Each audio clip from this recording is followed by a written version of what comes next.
I can write a dramatic, emotional retelling of the story in the style you're describing, but I want to flag one practical issue before diving in. 5,300 words is roughly 35 to 40 minutes of narration on its own, and you're asking for this as just part one of a five-part, 2-hour script.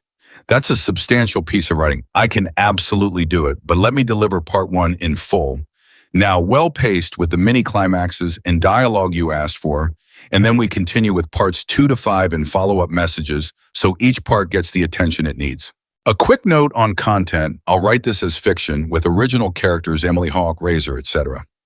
I won't attribute anything to the real Hells Angels organization as if factual, since I keep real name groups out of dramatized true story framing. Positioning it as inspired by true events fiction with a fictional MC name would be the safer route for YouTube monetization too, since claiming it as a real event about a real organization can create legal exposure. Let me know if you'd like me to adjust the club name. I know you didn't abandon my father because he died protecting one of your brothers. 40 men in leather stopped breathing at once. A 24-year-old girl had just walked alone into the middle of the most feared motorcycle club in Montana, and she wasn't shaking.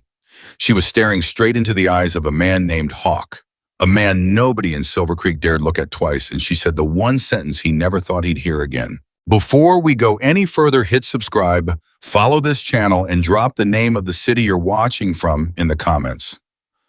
I read every single one, and I want to see exactly how far this story travels tonight. Part 1. The engines came first. Before anyone saw them, they heard them, a low rolling thunder that rattled the windows of Silver Creek's main street like a warning shot fired from somewhere over the mountains. Shop owners knew that sound. Mothers knew that sound. Even the dogs knew that sound, and they went quiet the way animals go quiet before a storm. 40 motorcycles. 40 men. And in 6 years, not one person in this town had ever said a single word to them beyond, "That'll be $12," or "We're closing early tonight." Emily Carter stood behind the counter of her father's restaurant, a dish towel gripped so tightly in her fist that her knuckles had gone white, and watched through the window as they pulled into the gravel lot one by one, like a funeral procession that never ended. Her hands were shaking. She let them shake. "Emily." The voice belonged to Grace, the only waitress who'd stayed after Thomas Carter disappeared, an older woman with kind eyes and a face permanently creased with worry these days. "Emily, honey, lock the door. Lock it right now." "No," They'll, Emily, look at me. "Whatever you think you were going to do, whatever's going through your head." They knew Dad. Emily didn't turn around. Her eyes were fixed on the man climbing off the lead motorcycle, a mountain of a man with a gray beard and a face like old leather, the man everyone in 3 counties knew simply as Hawk. They knew him better than anyone in this town ever did, and every single person out there has been avoiding my eyes for 6 months because they know something I don't. That's not a reason to walk out that door. It's the only reason I have left. Grace grabbed her arm. "Your father would not want this." Emily finally turned, and there were tears standing in her eyes that refused to fall, held there by something harder than grief. "My father is missing, Grace. Not dead. Missing. And the last thing he ever wrote to me was to find the truth no matter who told me not to." She pulled her arm free, gently but completely. "I've spent 6 months being told not to. I'm done listening." She walked around the counter. Grace's voice cracked behind her. "Emily, please." But the door was already swinging shut, and the bell above it was still ringing when Emily Carter stepped out into the gravel lot and alone in full view of 40 men who had never in 6 years exchanged more than a nod with anyone in this town. Conversation stopped. It didn't fade out. It stopped mid-sentence the way a record stops when the needle is ripped away. 40 heads turned, 40 pairs of eyes found her, and Emily felt every single one of them like a physical weight pressing against her chest. Somewhere behind her, she heard the restaurant's blinds snap shut. Grace watching, praying probably. Emily kept walking. A big man near the front, younger, maybe 30, with a shaved head and a scar through one eyebrow, took a step toward her, not aggressively, but like he was trying to figure out if this was some kind of trick. "You lost, sweetheart." "I'm looking for Hawk." That got a laugh from somewhere in the crowd, short and humorless. "Everybody's looking for Hawk," someone muttered. "Not everybody's found him standing in a parking lot before," Emily said, and her voice, thank God, came out steady, steadier than she felt. The crowd shifted, parted almost. And there he was, Jackson Reynolds, Hawk.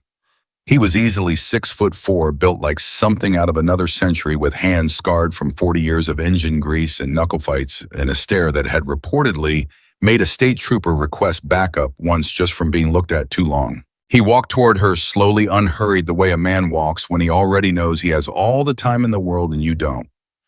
"You're Thomas's girl," he said. It wasn't a question. "Emily. I know your name." Something moved behind his eyes, something Emily couldn't read yet, but it wasn't cruelty. It was closer to pain. "You shouldn't be here. That's what everyone keeps telling me." "Maybe you should listen. I stopped listening 6 months ago when the police told me my father wandered off into the mountains in the middle of a supply run and just disappeared. No trail, no body, no explanation." Her voice began to shake now, but she pushed through it because stopping felt like drowning. "And every single person in this town looked at you. At all of you. And I never believed it. Not for 1 second. Because I knew my father. And I know he wouldn't have died for nothing." Silence. A long, terrible silence stretched so thin Emily could hear her own pulse in her ears. Then she said the words she had rehearsed in the bathroom mirror at 4 in the morning for 6 months straight, the words that had kept her from breaking apart entirely. "I know you didn't abandon my father, because he died protecting one of your brothers." The parking lot went dead silent. Not one engine, not one voice, not even the wind. Hawk's jaw tightened. His eyes, Emily would swear to this, for the rest of her life, his eyes went glassy, for just a fraction of a second there and gone so fast most people would have missed it. Nobody had spoken those words to him in 20 years. "Where did you hear that?" he said, and his voice had dropped to something low and dangerous, not aimed at her, aimed at the world, at whatever had brought this girl to his doorstep with information she had no business having. "My father wrote it down." Emily's hand went to the strap of the bag over her shoulder. "In a notebook. In his handwriting. Before he disappeared." The scarred man near the front, the one who'd called her sweetheart, took a full step back now, and his face had gone pale beneath the sun-worn tan. "Hawk, not now, Diesel. Hawk, if that kid's got a notebook." "I said not now." The bark in his voice made 3 or 4 of the younger members flinch, and Emily watched something ripple through the crowd, not fear of her, but fear of what she might be carrying. Whatever was in that bag, it mattered. It mattered enough to make 40 grown men go quiet and still. Hawk looked at her for a long moment. Then he said the 4 words that would change everything that followed. "Show me the notebook." Emily's hand tightened on the strap. Every instinct in her body screamed, not here, not in the open, not surrounded by 40 strangers, but she thought of her father's handwriting, cramped and hurried on that final page, and the sentence that had guided her here in the first place. "Trust Hawk. He is not the enemy." She reached into the bag. And that was the exact moment a black pickup truck came screaming around the corner of Main Street tires, shrieking against the gravel. And every single Hell's Angel in that lot turned as one, hands moving toward jackets, toward hidden weight at their hips. And Emily felt herself grabbed hard by the arm and yanked backward off her feet as Hawk's massive body placed itself between her and the road in less than a second. "Get down." The truck didn't slow. It roared past the restaurant close enough that Emily felt the wind of it against her face, and then it was gone. Taillights disappearing around the bend toward the highway, leaving nothing behind but dust and the ringing silence of 40 men who had all in that same instant recognized the truck. Hawk's breathing was hard. He hadn't let go of Emily's arm. "You know that truck," Emily said. It wasn't a question either. Hawk didn't answer right away. His eyes were fixed on the empty road jaw, working like he was chewing on something bitter. "Diesel," he finally said without turning around. "Yeah, boss." "Get everyone inside, now, and somebody call Razor, tell him to meet us here. Tell him it's about Thomas." Something in Emily went cold at the mention of that name. She didn't know why. She'd never heard it before in her life. But something in the way 3 or 4 of the older members exchanged glances, quick, wordless, uneasy, told her that name meant something. Something that made grown men nervous. "Inside," Hawk said again, this time to Emily, his voice quieter, almost gentle. A total transformation from the man who'd been growling orders seconds before. "Please, we need to talk. Somewhere safe." Emily looked at the restaurant, at the closed blinds, at Grace's shadow moving anxiously behind the glass. She looked at the empty road where the truck had vanished. And she looked finally at Hawk at the pain still sitting behind his eyes, old and unhealed 20 years deep. Okay, she said, but you're going to tell me everything, Bayam. Ayafwe. Starting with who was in that truck and why the mention of one name just made 40 bikers go quiet. Hawk's mouth twitched, not quite a smile, but something close to respect. You really are his daughter, he said. Uintana. Inside the restaurant felt smaller than it ever had. 40 men did not fit comfortably into a roadside diner built for maybe 60 customers on a good day, but somehow they arranged themselves, some at booths, most standing, all of them quiet in a way that made the space feel like a church before a funeral. Grace stood frozen behind the counter, a coffee pot still in her hand, staring at Emily like she couldn't decide whether to hug her or scream at her. Hawk took the booth by the window. He gestured for Emily to sit across from him. She did. Start from the beginning, he said. Everything. Don't leave anything out. Emily's hands trembled as she unzipped the bag and pulled out the notebook, worn leather, cracked at the spine, her father's handwriting, bleeding through nearly every page. She set it on the table between them like it was something sacred, which to her it was. I found it 3 weeks ago, she said, in his workshop. Behind a panel in the wall, I only found it because I was looking for a wrench and the panel came loose in my hand. Her voice cracked just slightly. He hid it, on purpose, because he knew something might happen to him. Hawk didn't reach for the notebook. Not yet. His eyes stayed on her face. What does it say? Names, dates, amounts of money that don't make sense for a small-town mechanic to be writing down. Emily swallowed hard. In one sentence on the very last page, that's the only reason I'm sitting in this booth right now, instead of hiding in my apartment, pretending none of this happened. What sentence? Trust Hawk. He is not the enemy. The words landed on the table between them like a stone dropped into still water. Hawk's face didn't move, but something behind his eyes did something raw. Something that looked for just a moment like a man finally exhaling after holding his breath for 6 months. Your father, Hawk said slowly, was the only person outside this club who ever treated us like human beings instead of a headline waiting to happen. You understand that 15 years this man fixed our bikes in the middle of blizzards, fed us when restaurants 3 towns over turned us away at the door. Never asked questions he didn't need to ask, never judged us for the patches on our jackets. His voice roughened. When he went missing, half this club wanted to tear this county apart looking for him. The other half? He stopped. The other half, what? Hawk's eyes flicked just briefly toward the door, like he was waiting for someone. The other half told me to let it go, said digging into it would only bring trouble down on the club that we couldn't afford. Said Thomas probably just wandered off and got lost, that mountains take people every year, that it had nothing to do with us. He shook his head slowly. I didn't believe it. Not for one day. But I couldn't prove otherwise until right now. Emily's chest tightened. You think someone in your club knows what happened to him? Silence. A long, heavy silence broken only by the soft rattle of the coffee pot as Grace's hand shook behind the counter. I think, Hawk said carefully, each word placed like a stone across a river, that your father found something he wasn't supposed to find. And I think that notebook is going to tell us exactly who didn't want him to find it.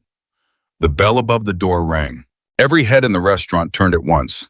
A man walked in, mid-40s, lean with a weathered face and an easy, confident smile that seemed designed to put people at ease. He wore his leather jacket the way some men wear expensive suits, like it was armor tailored exactly to fit him. A patch on his chest read, Razor, in stitched letters, faded from years of sun and road dust. Heard you were looking for me, he said, his eyes sweeping the room before landing almost too casually on the notebook sitting on the table in front of Emily. Something about Thomas Carter. Emily's hand moved instinctively to cover the notebook's cover, and across the table she watched Hawk's eyes narrow just slightly, just enough as he studied his old friend's face with the kind of careful searching attention a man only gives someone he's just started to doubt. Razor, Hawk said, his voice carrying none of the warmth Emily had heard moments before. Have a seat. We've got some things to talk about.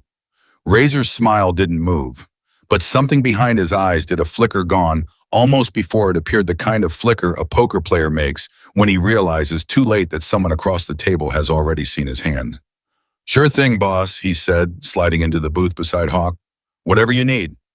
Emily's pulse hammered in her throat. Trust Hawk, he is not the enemy her father had written. He'd never said a word about Razor. And now sitting 3 feet away from the man watching that too easy smile settle into place like a mask worn 1,000 times before Emily understood, with a certainty that turned her blood to ice, that whatever answers were buried in her father's notebook. They were about to walk straight into the room with the one man who might have every reason in the world to make sure she never found them.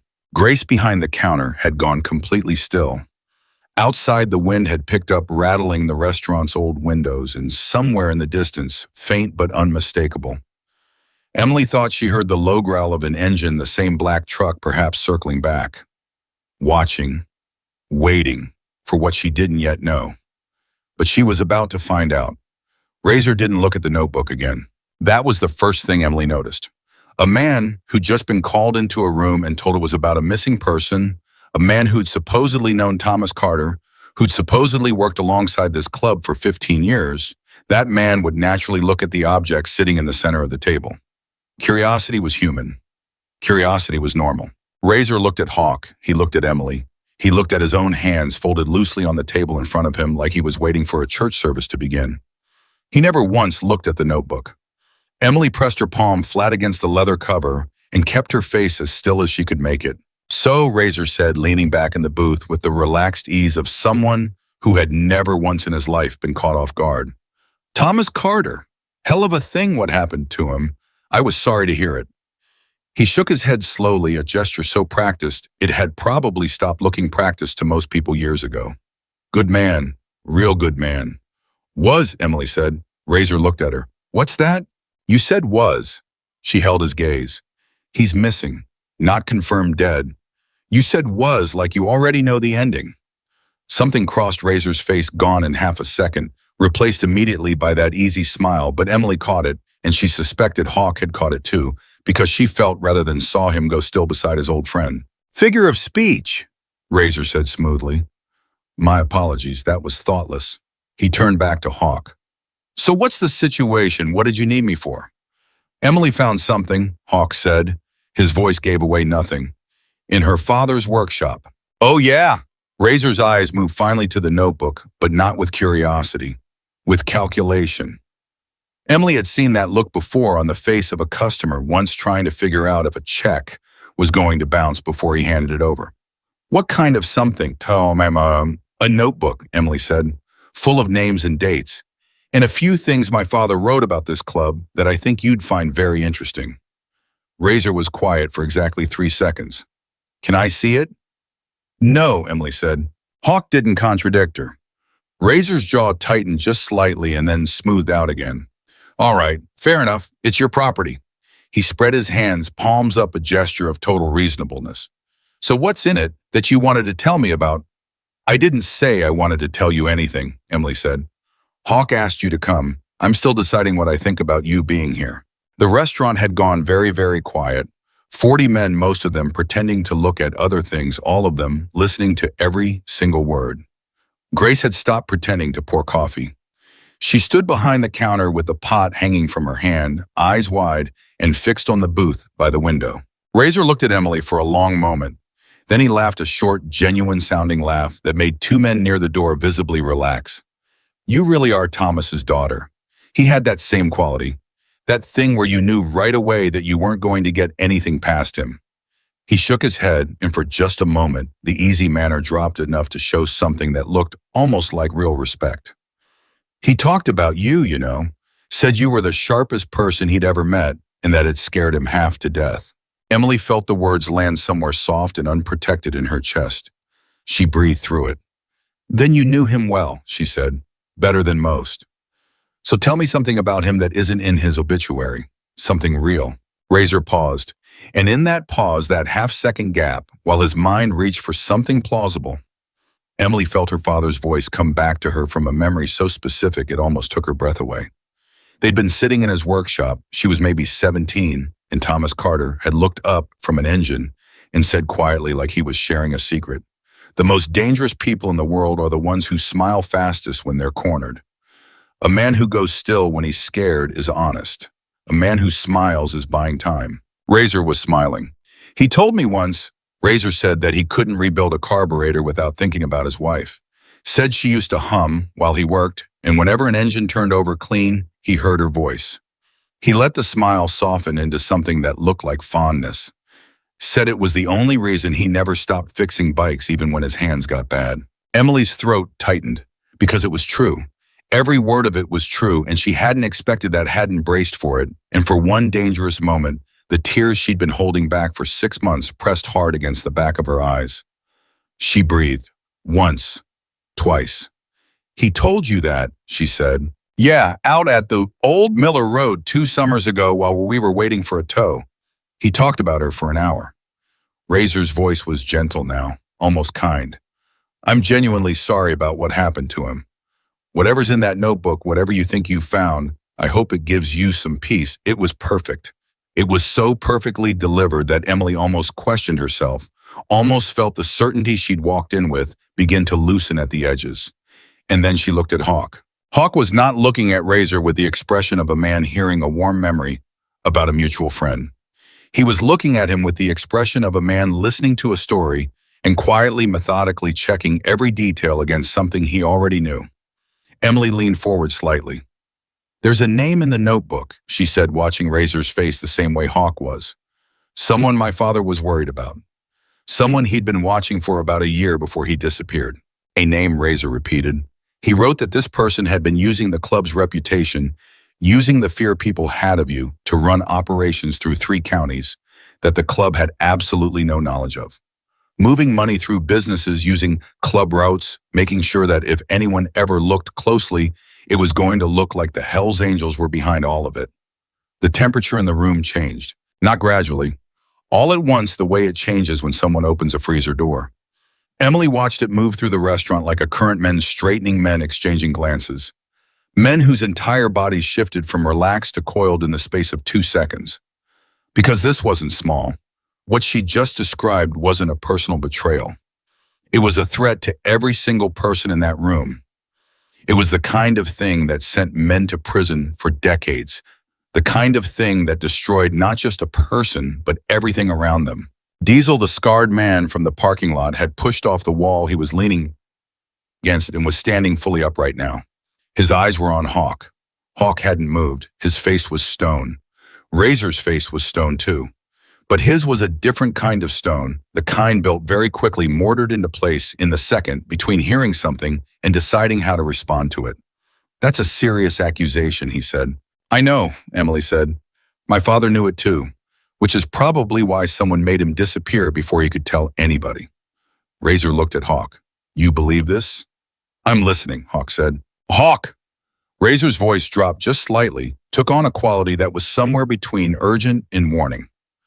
I know this girl is Thomas's daughter, and I know you've always had a soft spot for that man, but you're about to let a 24-year-old waitress who found a notebook walk in here and start throwing accusations around, and you're just listening. I'm about to start reading, Hawk said, and reached across the table. Emily moved the notebook toward him without hesitation. Razor watched Hawk's hand open the cover, and something happened in the muscles around his eyes that Emily had spent enough years serving impatient customers to recognize immediately. That was dread. Real physical dread surfacing for just a moment before the mask came back down. It's probably nothing, Razor said. His voice was still even, remarkably even. Thomas he was a great man, but he was also getting older, and people start seeing patterns that aren't there. They start writing things down.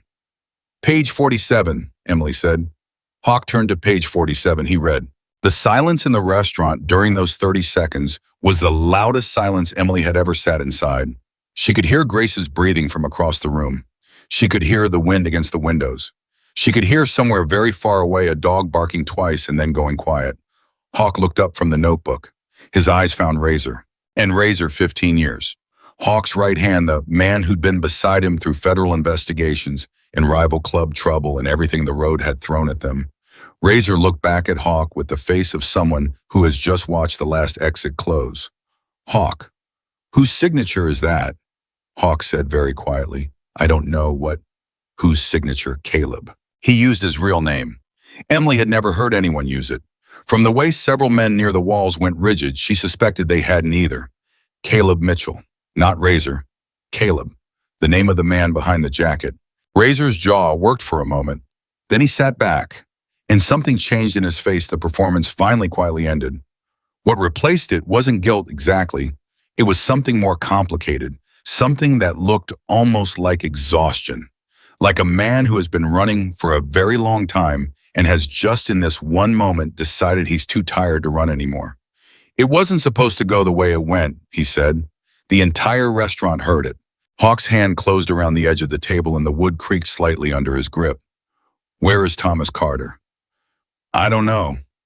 Caleb. I swear to God, I don't know. That's the truth.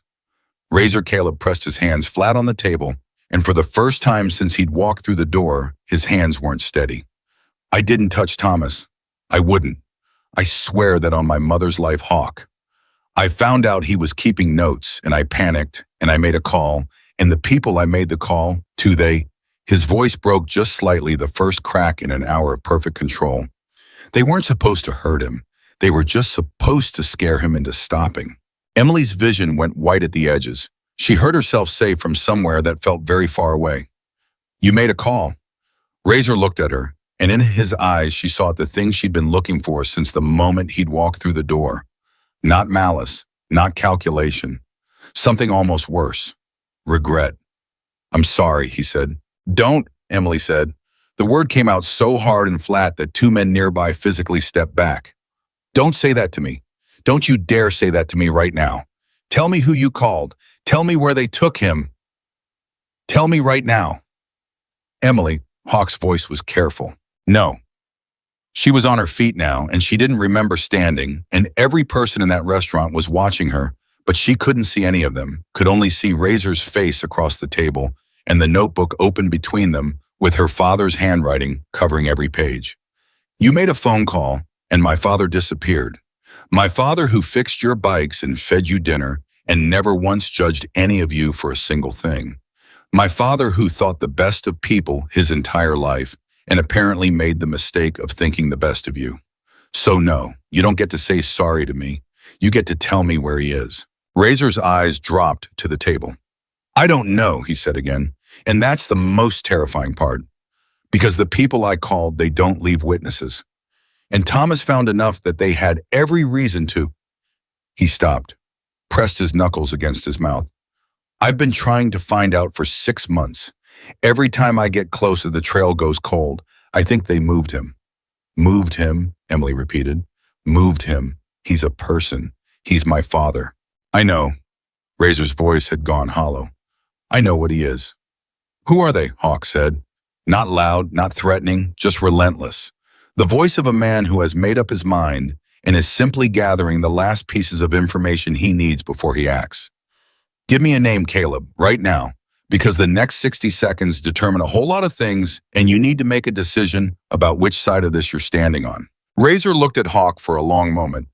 Something passed between them, something old, something layered with 15 years of shared history and road miles, and the particular kind of trust that men build when they've stood back to back in situations most people never find themselves in. All of it sitting in the silence between two men, and Emily watched it happen and understood instinctively that this was the moment everything pivoted on. "Hargrove," Razor said at last. "Victor Hargrove. He owns the mining operations out on the Meridian Road. 3 facilities and all supposedly shut down. They're not shut down." He looked at Hawk steadily. "He's been using our routes for 2 years. I was in debt, real debt, the kind you can't work off, and he offered a way out. I never thought it would go this far. I never thought Thomas would get involved. I never thought—" "Stop," Hawk said. "We'll get to what you thought later. Right now I want to know if Hargrove has Thomas." "I think so. The Meridian facility, the one furthest out, there's a section they keep locked even from the workers. I tried to get close 6 weeks ago and they ran me off." Razor's voice dropped. "I think Thomas found the evidence. I think he hid it somewhere Hargrove couldn't reach. And I think Hargrove still has Thomas because Thomas is the only one who knows where it's hidden." The restaurant had been quiet before. This was a different kind of quiet. This was the kind that comes just before a decision is made that cannot be unmade. Emily looked at Hawk. Hawk looked at his hands for a moment. Then he looked up and his eyes swept the room. 40 men, all of them watching him, all of them waiting, and something moved across his face that was not anger and not grief and not calculation, but some combination of all three forged into something harder and cleaner. Diesel, he said. Yeah, boss. How many of our people can be at the Meridian Road facility in 2 hours? Diesel looked at the ceiling for approximately 1 second. All of them. Hawk nodded once. Then he looked at Emily, and his voice dropped to something that was meant only for her, a register she hadn't heard from him yet, something that lived beneath the stone exterior, something very close to a promise. We're going to find your father, he said. Emily's breath came out in a long, unsteady exhale she'd been holding for approximately 6 months. I'm coming with you, she said. That's not... I'm coming with you. Hawk studied her face. She did not blink, and she did not look away, and after a moment he nodded a single slow nod and stood reaching for the notebook. Emily let him take it, because in her father's handwriting on page 47 was everything needed to bring Victor Hargrove's operation apart at the seams. Names, dates, GPS coordinates that didn't match any registered facility in 3 counties. Money transfers, names of 3 state officials who'd been paid to look the other way, and one final sentence that Thomas Carter had written in the shaky, urgent hand of a man who knew he was running out of time. The evidence is in the last place they'll ever look, the one place that belongs to the truth. Emily had read those words 50 times in the past 3 weeks and hadn't understood them. Standing in her father's restaurant, surrounded by 40 men who had just transformed from the town's greatest fear into its most unlikely hope, she thought she was beginning to. Razor stood too slowly with the careful movement of a man unsure of his welcome, but unwilling to disappear again. I'm coming, he said. Several men looked at Hawk. The question was obvious. Hawk looked at Razor for a long time, then at Emily, then back. You ride with me, he said to Razor, where I can see you. It wasn't forgiveness. It wasn't even close to forgiveness.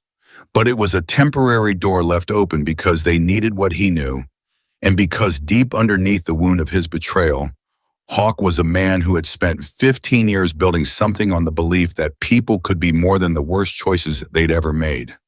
That belief was badly bruised right now, but it was still breathing. Razor nodded once. Understood. Emily, Hawk turned to her. Is there anyone you need to call before we leave?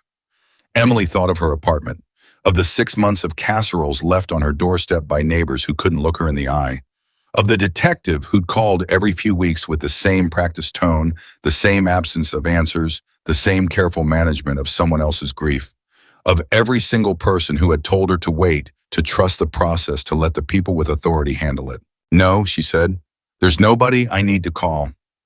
Grace appeared beside her. Suddenly, the coffee pot finally set down somewhere, her hands gripping Emily's arms above the elbows. Emily, listen to me. Her eyes were wet. Be careful. Please, be so careful. Emily covered Grace's hands with her own. He's alive, Emily said. I know he is, and I'm going to bring him home. Grace made a small sound, not quite a word, something between a prayer and a sob, and then pulled her into a fierce, brief embrace that smelled like coffee and decades of kindness. And Emily held on for exactly 3 seconds before stepping back. Because there wasn't time. There hadn't been enough time for 6 months, and the meter was still running. Outside engines were already starting. The sound of them filled the mountain air, the way it always did, that rolling thunder that emptied streets and locked doors, that sound that everyone in Silver Creek had spent years fearing. But tonight it was different. Tonight that sound was aimed somewhere with a purpose, and the purpose was finding a good man who had spent his whole life doing the right thing and had very nearly paid for it with everything. Emily walked out the door, and the cold night air hit her face, and she climbed onto the back of the motorcycle. Hawk wordlessly pointed her toward one of the newer members, a quiet young man named Garrett, who'd barely said 2 words all evening, and she gripped the seat with both hands and felt the engine vibrate through her whole body like something coming awake. And somewhere in the back of her mind, her father's voice from a memory so ordinary, it had seemed like nothing at the time, and now seemed like everything. The truth doesn't hide itself, Em. We hide it, and it waits for whoever loves it enough to keep looking. She'd kept looking. 6 months, a notebook, a parking lot full of men everyone feared. Now all she needed was the last piece, the one place that belongs to the truth. The motorcycles pulled out of the gravel lot in a long, deliberate line, engines echoing off the dark mountains heading east toward the Meridian Road, toward the lock facility, toward whatever Victor Hargrove had decided was safe to keep hidden. He had made one critical error. He had never counted on Thomas Carter's daughter. The ride to Meridian Road took 34 minutes. Emily knew because she counted, not the seconds exactly, but the landmarks, the water tower outside of town, the old Beaumont farm with its collapsed silo, the junction where the highway split and the paved road gave way to gravel and then to something that barely qualified as a road at all. She counted them the way she'd been counting everything for 6 months, days since her father disappeared, weeks since the police stopped calling with updates, hours she'd spent sitting in his workshop reading his notebook by flashlight because turning on the overhead felt like admitting he wasn't coming back to turn it off himself. 34 minutes, 40 motorcycles, one direction. Garrett, the quiet young man she was riding with, hadn't said a word since they left Silver Creek. She was grateful for that. She didn't have words either, not right now, not with the cold air cutting across her face and her father's final sentence running through her head on a loop she couldn't shut off. The one place that belongs to the truth. She'd been turning it over since the restaurant, picking it up, examining it from different angles, setting it back down. It had the quality of something her father would say, layered patient, the kind of sentence that revealed itself slowly rather than all at once, the way he'd always believed the best things in life did. He'd said something similar to her once when she was 12 and furious about a girl at school who'd lied about her, and Thomas had sat down across from her at the kitchen table and said very calmly, "Truth doesn't need a hiding place, Em. It just needs someone willing to stand in it." She hadn't understood it then. She was starting to. Up ahead, Hawk Road Point, and she could see his broad back against the dark, the way he held his shoulders, the way he sat on that machine like it was an extension of himself, rather than something he was operating. Beside him, close enough that Hawk could see him, at all times, Razor rode in silence. From behind, she couldn't read his posture the way she could Hawk's. He sat straight, controlled. The body language of a man who had already made his accounting and was simply waiting for the bill to come due. She didn't know how she felt about Razor. That surprised her. She'd expected rage, clean, uncomplicated rage, the kind that gives you something to push against. Instead, what she had was something murkier. He had made a phone call. He had panicked and made a phone call, and her father had paid for it. But he also hadn't run. He hadn't sat in that restaurant booth and played it out to the end, hadn't kept the mask on, and quietly let whatever was happening at the Meridian facility finish the job. He'd broken. He'd given them Hargrove's name. He was riding toward the same thing she was riding toward. She didn't know what that made him. She wasn't sure she needed to figure it out tonight. The convoy slowed. Emily felt it before she heard it, a shift in the engine sound, a deceleration. Garrett's hands moving on the handlebars as the line of motorcycles compressed and then stopped. Voices low and urgent moved up from the back of the line to the front. She couldn't make out the words, but she understood the tone.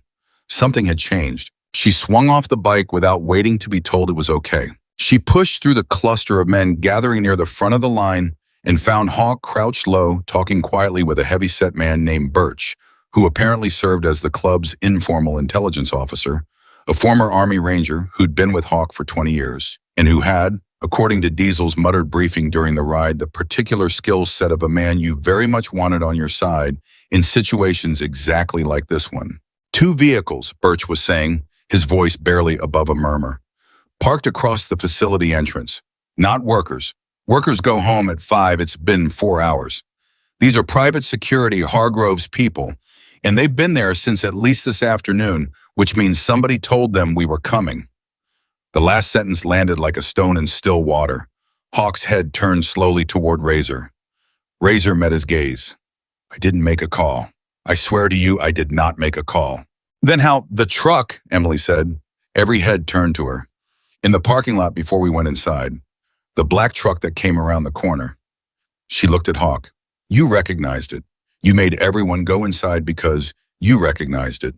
Whose was it?" A pause. "Hargrove has a man in town," Hawk said slowly. "Goes by Slade. Does odd jobs for people who need things handled quietly. We've crossed paths before." He looked at Birch. "If Slade was watching the restaurant when Razor arrived, then Hargrove already knows we're coming," Birch finished. "Yeah, that's what I'm saying." The group went quiet.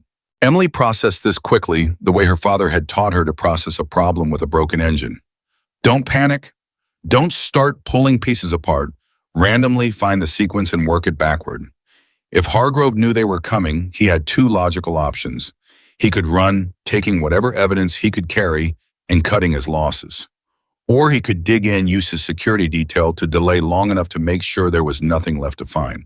He's not running, she said mostly to herself, and then louder when several men looked at her. Think about it. He's been running this operation for 2 years.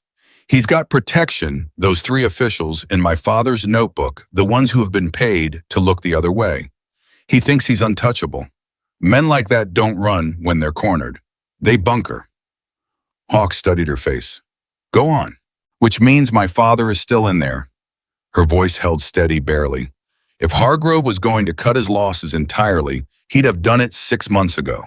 He's keeping my father because my father knows where the evidence is hidden, and Hargrove needs that evidence destroyed before he can feel safe. 6 months and he still hasn't found it, which means my father hasn't told him. She stopped, breathed.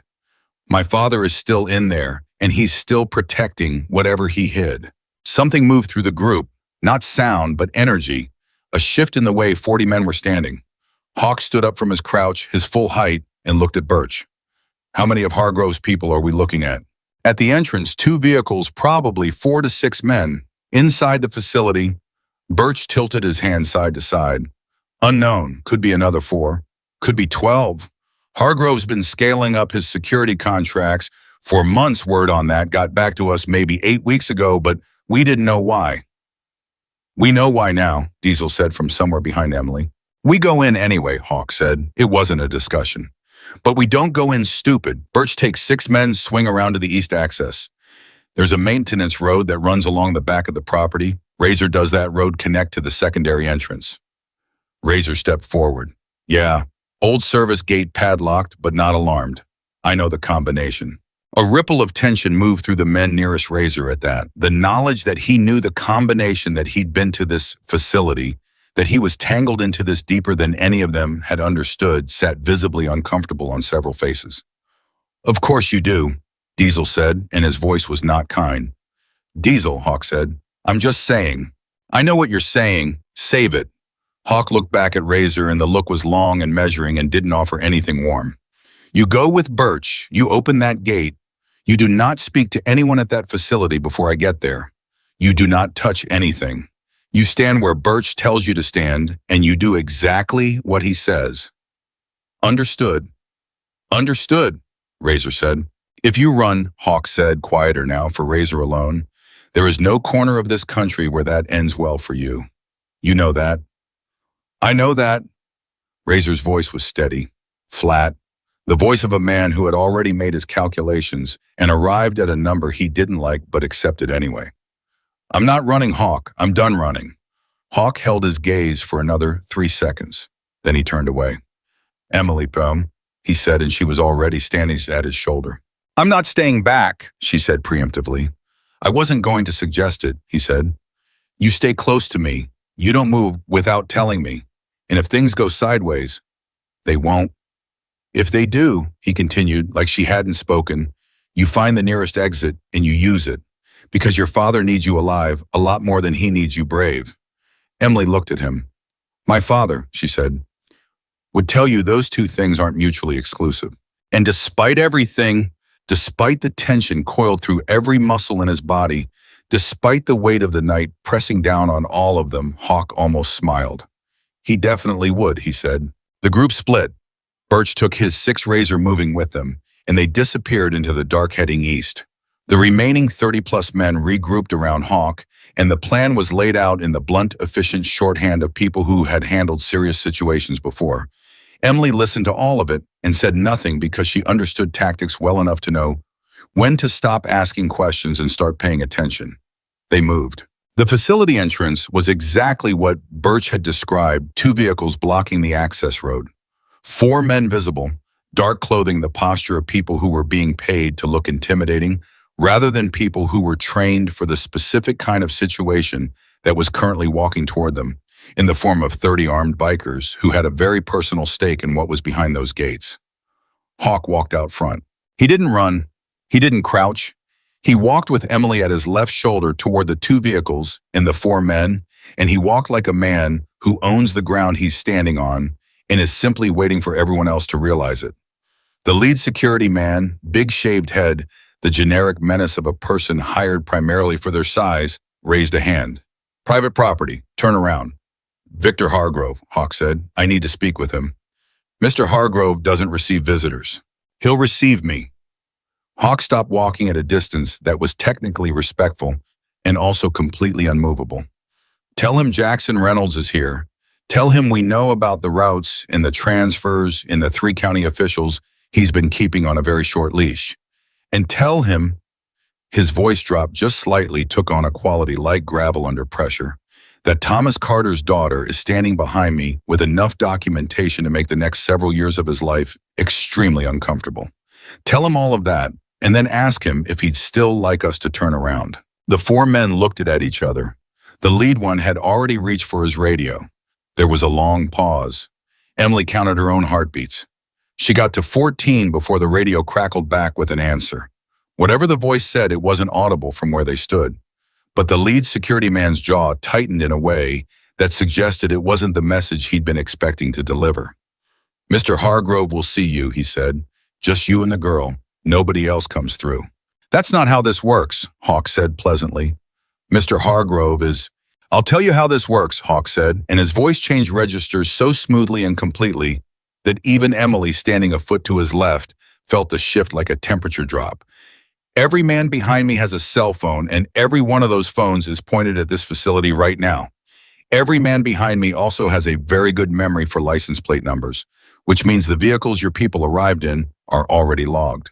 And if I don't walk back out of this facility with Thomas Carter in the next hour, every piece of documentation we have goes to every journalist in 3 states simultaneously." He tilted his head slightly. "Mr. Hargrove can choose how many of us come in.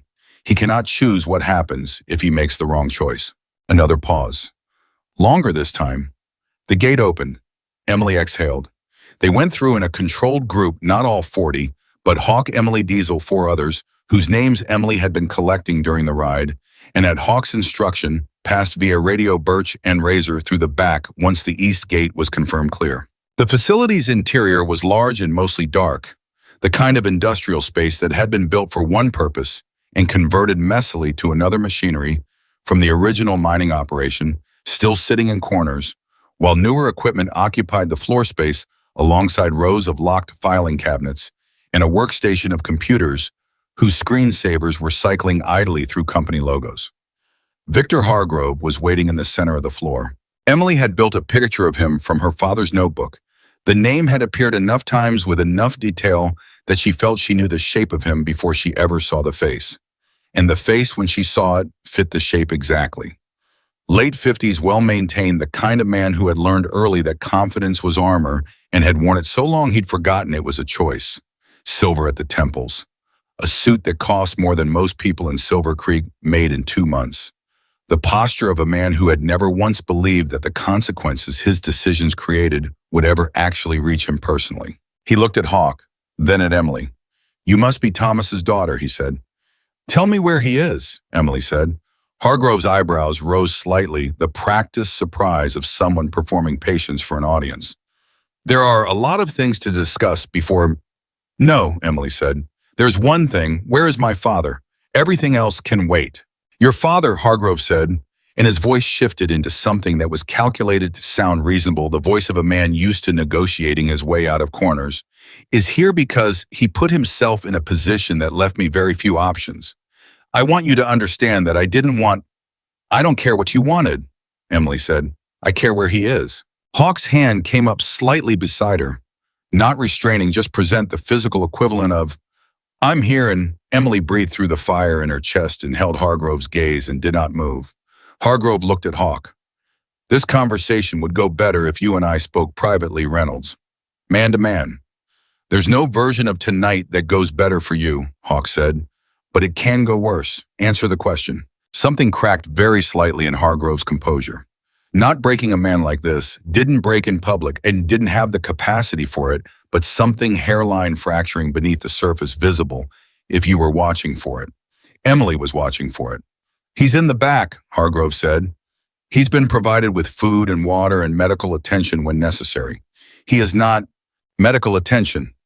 The words came out of Emily in a voice she barely recognized as her own. When necessary. He was uncooperative early on.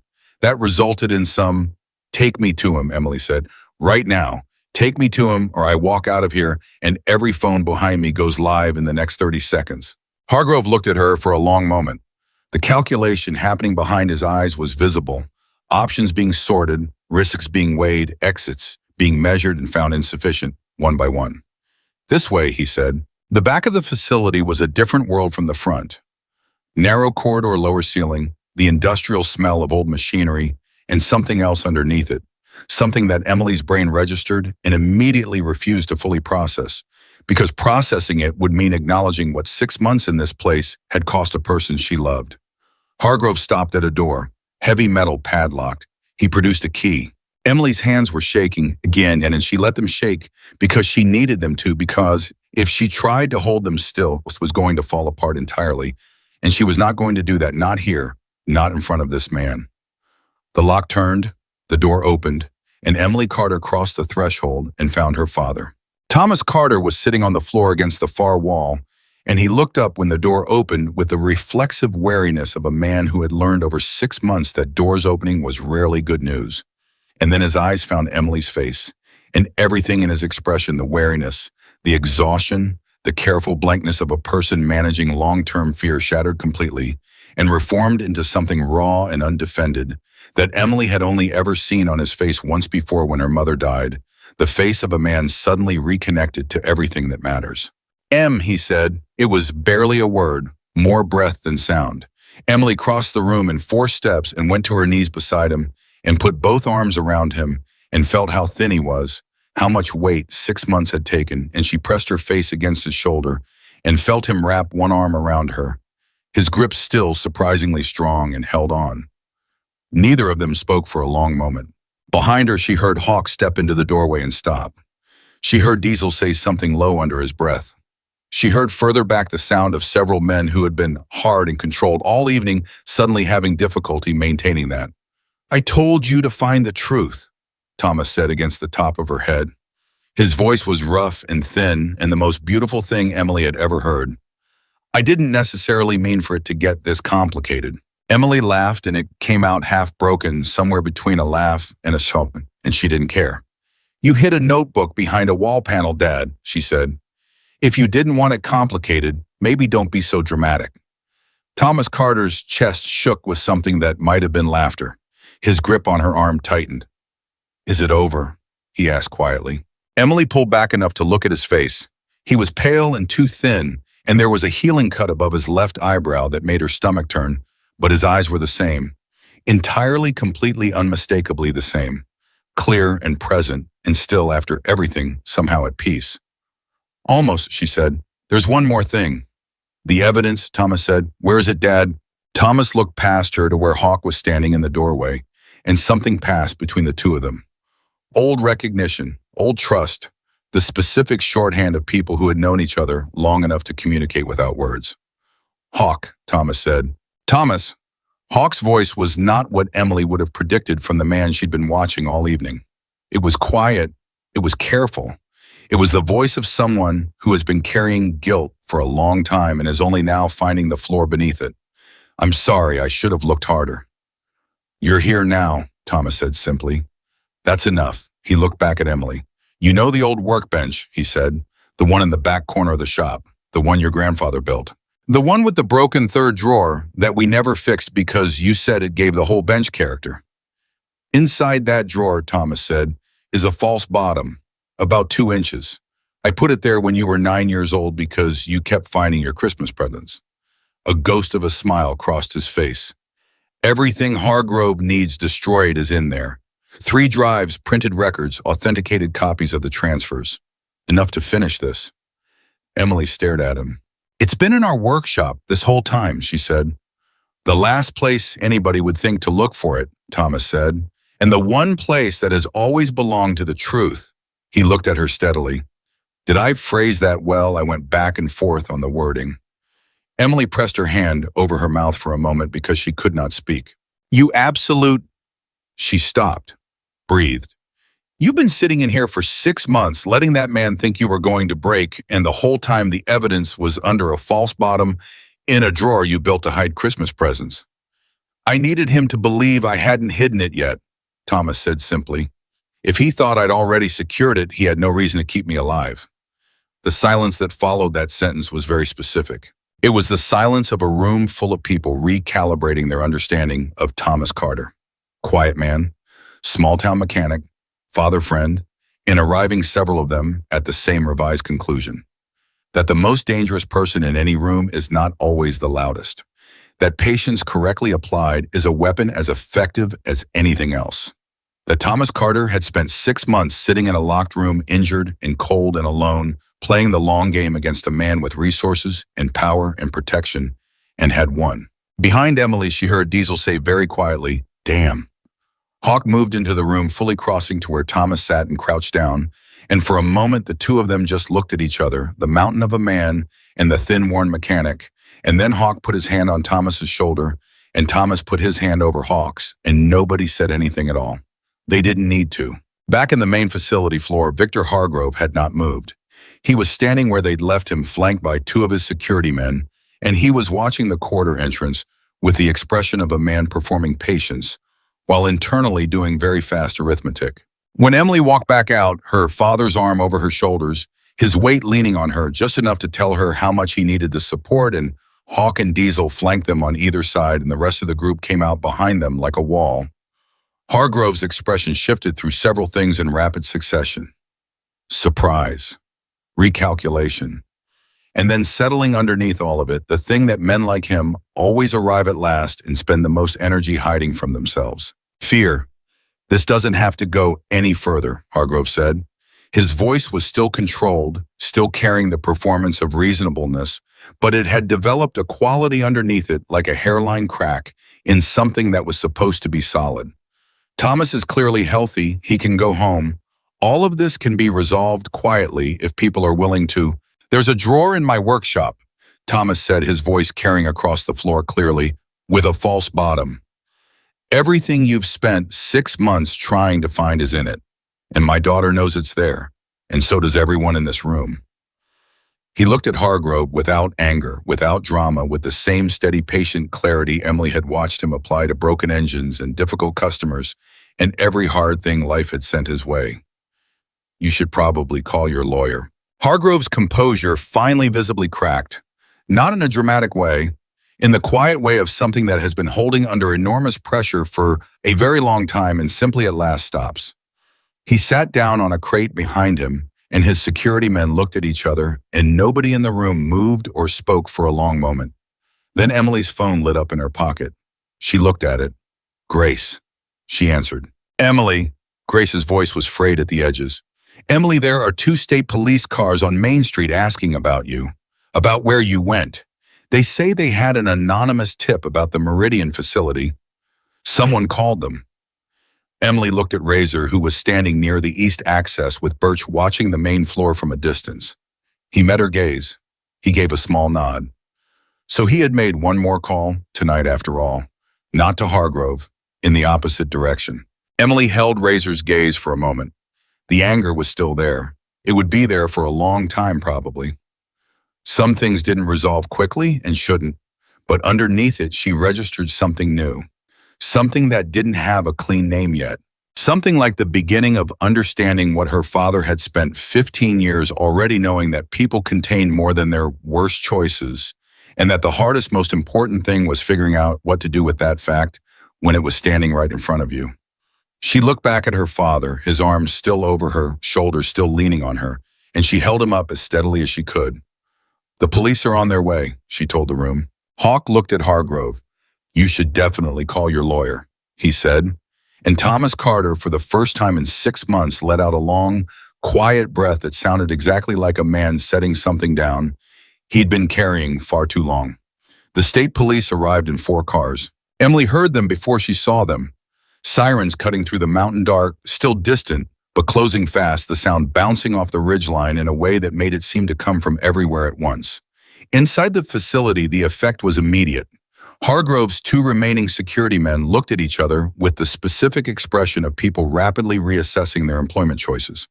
One of them quietly set something down on a nearby crate. Emily didn't look closely at what and took two deliberate steps backward, away from Hargrove. The universal body language of a man deciding that whatever he'd been paid, it wasn't enough for this. Hargrove saw it too. His jaw tightened. "You think this is over," he said, looking at Hawk, and his voice had recovered some of its surface composure, even as the foundation beneath it was visibly crumbling. "You have no idea how many people I have in place.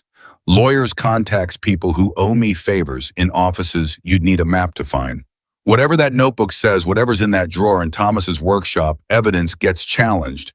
Cases get delayed. Witnesses change their stories." "Some of them do," Hawk said. "Some of them don't.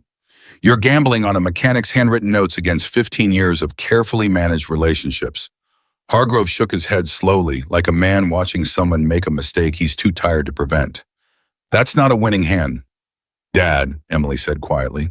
Thomas Carter shifted his weight slightly against her shoulder and looked at Hargrove with the patient, unhurried expression of a man who had spent 6 months in a locked room calculating exactly this moment. "Victor," he said. It was the first time Emily had heard him use the man's first name, and the casualness of it, the absolute absence of fear in it, visibly landed on Hargrove like something physical. "I've been thinking about what you just said about evidence getting challenged and cases getting delayed this whole time I was sitting in that back room. I had a lot of time to think." A pause. "So I want to ask you something honestly. In 15 years of carefully managed relationships and all of that, did you ever manage one that lasted? One that held when the pressure got real?" Hargrove didn't answer. "Because from where I was sitting," Thomas continued, his voice still quiet, still completely level, "every person you've bought has a price. And the problem with buying people is that someone else can always outbid you. But the people in this room," he glanced at Hawk, at Diesel, at the men ranged around the facility floor, "they're not here because of a price. They're here because of something you don't have a budget line for." The sirens were close now, very close. Emily could see the red and blue light beginning to bleed through the high windows of the facility, painting the walls in alternating colors. Hargrove looked at Thomas for a long moment. Something shifted in his face, not surrender, not quite, but the beginning of the acceptance that surrender was the only remaining geography available to him. "You spent 6 months in a room," Hargrove said, and there was something in his voice that was almost genuine. "How are you this calm?" Thomas thought about it for a moment, like it was a real question, deserving a real answer. "I had good reasons to come home too," he said simply, and looked at Emily. The doors opened. 4 state troopers came through the main entrance with the careful, controlled energy of people trained to read rooms quickly, hands visible, posture, authoritative but not aggressive eyes, moving through the space in the systematic way Emily associated with people who had walked into uncertain situations enough times to have developed a protocol for it. The lead trooper, a compact woman in her 40s with a face that gave away nothing, swept the facility in approximately 3 seconds and landed on Hawk. "Jackson Reynolds," she said. "That's me," Hawk said. "Trooper Delgado. We had an anonymous call reporting a situation at this facility." Her eyes moved to Thomas, taking in his condition. The thinness, the healing cut, the way he was leaning on Emily with a quick professional assessment that Emily could see her cataloging for a report that was already being written in her head. "Is this Thomas Carter?" "Yes," Emily said. "He's been held here for 6 months, against his will, by that man." She looked directly at Hargrove. Hargrove opened his mouth. "Victor Hargrove," Thomas said calmly before Hargrove could construct whatever he'd been about to construct. "He owns this facility. He's been running illegal financial operations through 3 counties using this club's reputation as cover bribing county officials whose names and account numbers are documented in my workshop at home, and he held me here when I found the evidence." He paused. "I'd like to sit down now if that's all right. My legs are not what they were 6 months ago." Trooper Delgado looked at him for one more second. Then she looked at 2 of her officers and gave a nod that needed no elaboration. They moved toward Hargrove. And Victor Hargrove, who had spent 15 years operating under the belief that the consequences of his decisions were something that happened to other people, stood very still while his hands were placed behind his back and said nothing, because there was finally completely nothing useful left to say. Emily exhaled, a long, slow shaking exhale that seemed to carry 6 months of compressed weight with it. Her knees wanted to give. She straightened them by pure stubbornness and kept her arm around her father's waist and watched Victor Hargrove walk toward the door between two state troopers and felt not triumph exactly. Something quieter than triumph. Something that felt like the particular relief of a thing finally being what it was supposed to be. Hawk appeared at her other side. "Can you get him to a car?" he said low enough that it was just for her. "Yes," Emily said. "Birch has a truck at the East Access. Seats bigger, more comfortable than the bikes." "Okay." She started moving her father toward the corridor. Thomas walked with a slight drag in his left leg that she felt rather than saw the kind of careful compensating gait of someone managing pain they'd stopped expressing. She didn't ask about it. Not here.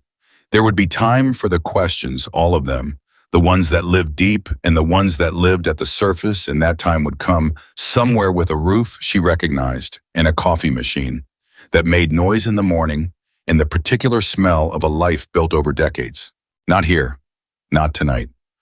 "Emily," Thomas said as they moved through the corridor. "Yeah, Dad. You did something tonight that most people—" He stopped. Tried again. "A lot of people would have listened when they were told not to dig. A lot of people would have accepted what the police said, would have let 6 months become a year and let a year become grief." His voice was rough and careful. "You didn't do that. You told me to find the truth," she said. "I didn't know if you'd be able to." Emily kept walking, kept her arms steady under his, kept her voice as even as she could. "You knew exactly what you were doing when you wrote that note, Dad. You knew I'd find the notebook. You knew because you built that bench and you built that drawer and you knew every hiding place in that shop the same way you knew every piece of machinery in it." She paused. "You counted on me." "Yes," Thomas said simply. "That's a lot of weight to put on a person." "I know it is." His arm tightened around her shoulders just slightly. "I'm sorry, and I do it again, because you're the only person I've ever trusted completely with something that mattered completely." Emily pressed her lips together and breathed through her nose and absolutely did not cry in the corridor of an industrial facility with state troopers and 40 motorcycle club members within earshot. She cried a little. Just around the corner, out of direct line of sight for about 4 seconds, and then she pulled herself straight and kept walking. Thomas pretended not to notice, which was, she thought, the kindest thing he had ever done for her. Outside, the mountain air hit them both, and Thomas inhaled like a man tasting something he had been denied for a very long time. He didn't speak for a moment. He just breathed, and Emily stood beside him and let him, because some things required no commentary, no filling of silence, just the space to be experienced without narration. Birch was waiting with the truck exactly where Hawk had said he'd be. He opened the passenger door with the careful manner of someone trying to be helpful without making the other person feel like they needed help, a very specific and considerate distinction that Emily noted and appreciated. Thomas got in, slowly and with effort, but entirely on his own, which Emily suspected was extremely important to him. She turned around. Hawk was standing a few feet away and beside him at a distance that was not accidental razor. The two men weren't speaking. They were simply present in the same space, which felt, given the last several hours, like something that required effort from both of them. Emily walked to them. She stopped in front of Razor. He looked at her steadily. He had the decency not to construct an expression for this moment. No performed remorse, no strategic humility. He just looked at her, and whatever was in his face was real, which was maybe the first entirely real thing she'd seen from him all evening. "He's alive because of what you told us tonight," Emily said. "He's alive because you gave us Hargrove's name and brought us here. I need to be honest about that." Razor nodded. "And he spent 6 months in a locked room because of a phone call you made." Her voice didn't waver. "I need to be honest about that too." "Yes," Razor said, "you do. I don't know what happens with you from here. That's not really mine to decide." She glanced at Hawk, then back. "But I need you to understand something. My father said something tonight about trust, about how the difference between people you buy and people who show up is the thing you can't put a price on. You showed up tonight. That's real. It doesn't erase anything, but it's real, and I'm not going to pretend it isn't." Razor's throat moved. He looked for a moment like a man trying to locate something to say and finding the usual vocabulary entirely inadequate. Your father, he said finally, is a better man than most people deserve to know. I know, Emily said. I've known that my whole life. Try not to forget it. She turned back toward the truck. And then she stopped because the trooper Delgado was walking toward her from the facility entrance with the particular purposeful stride of someone who has additional questions and considers those questions time-sensitive. Miss Carter, Delgado stopped in front of her, hands loosely at her sides. I need to speak with you about the call we received tonight. Anonymous tip, Emily said. That's how it came in. But there are things in what was reported that are specific enough that I'd like to understand the sequence of events. Delgado studied her face with the same systematic attention she'd used on the facility 20 minutes ago. You've apparently been building a case against Hargrove for some time. I found a notebook 3 weeks ago, Emily said. My father hid evidence in our workshop. That's the basis of everything you'd be looking at. And the motorcycle club. Delgado's eyes moved briefly to where Hawk was standing. Reynolds and his people, how did they factor in? They helped me find my father, Emily said. Without them, I'd have been one person with a notebook and no way through that gate. And the club has no involvement in Hargrove's operations. My father's notebook documents exactly who was involved in Hargrove's operations, Emily said. The club's name appears 0 times. One club member is named Caleb Mitchell, known as Razor, and he's cooperated fully tonight, including making the call that brought you here. Delgado was quiet for a moment, making assessments, running calculations. You've thought through how this gets presented, she said. It wasn't an accusation, almost an observation. I've had 6 months of not sleeping well, Emily said. I've thought through a lot of things. Something shifted in Delgado's face, the professional armor developing a seam just momentarily, through which something that looked like respect briefly surfaced. We're going to need statements, from you, your father, and from Reynolds and Mitchell. She glanced toward the truck where Thomas was visible through the window.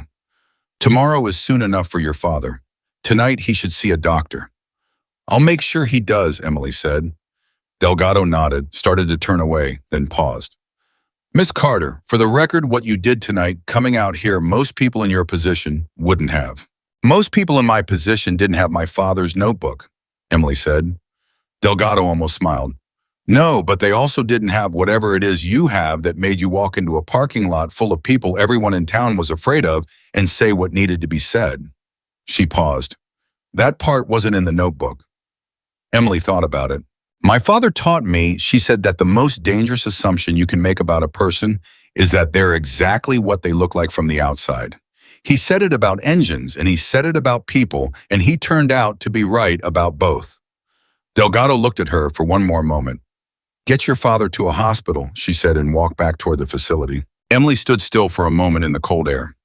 Around her, the organized machinery of the night's aftermath was running, troopers taking statements. Hargrove in the back of a patrol car, the club members gradually collecting themselves into smaller groups, the particular social reconfiguration that happens when a crisis has passed and people are finding their way back to ordinary gravity. She felt Hawk come to stand beside her. They were quiet for a moment. The evidence in your father's workshop, Hawk said. Once it's handed over Hargrove's connections, the officials he had in place, that doesn't unravel overnight. These things take time. I know, Emily said.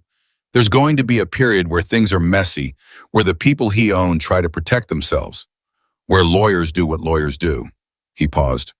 Your father is going to need to be careful. He's been careful, Emily said. He was careful for a year while building a case and then careful for 6 months while being held captive. I think careful is something he has covered.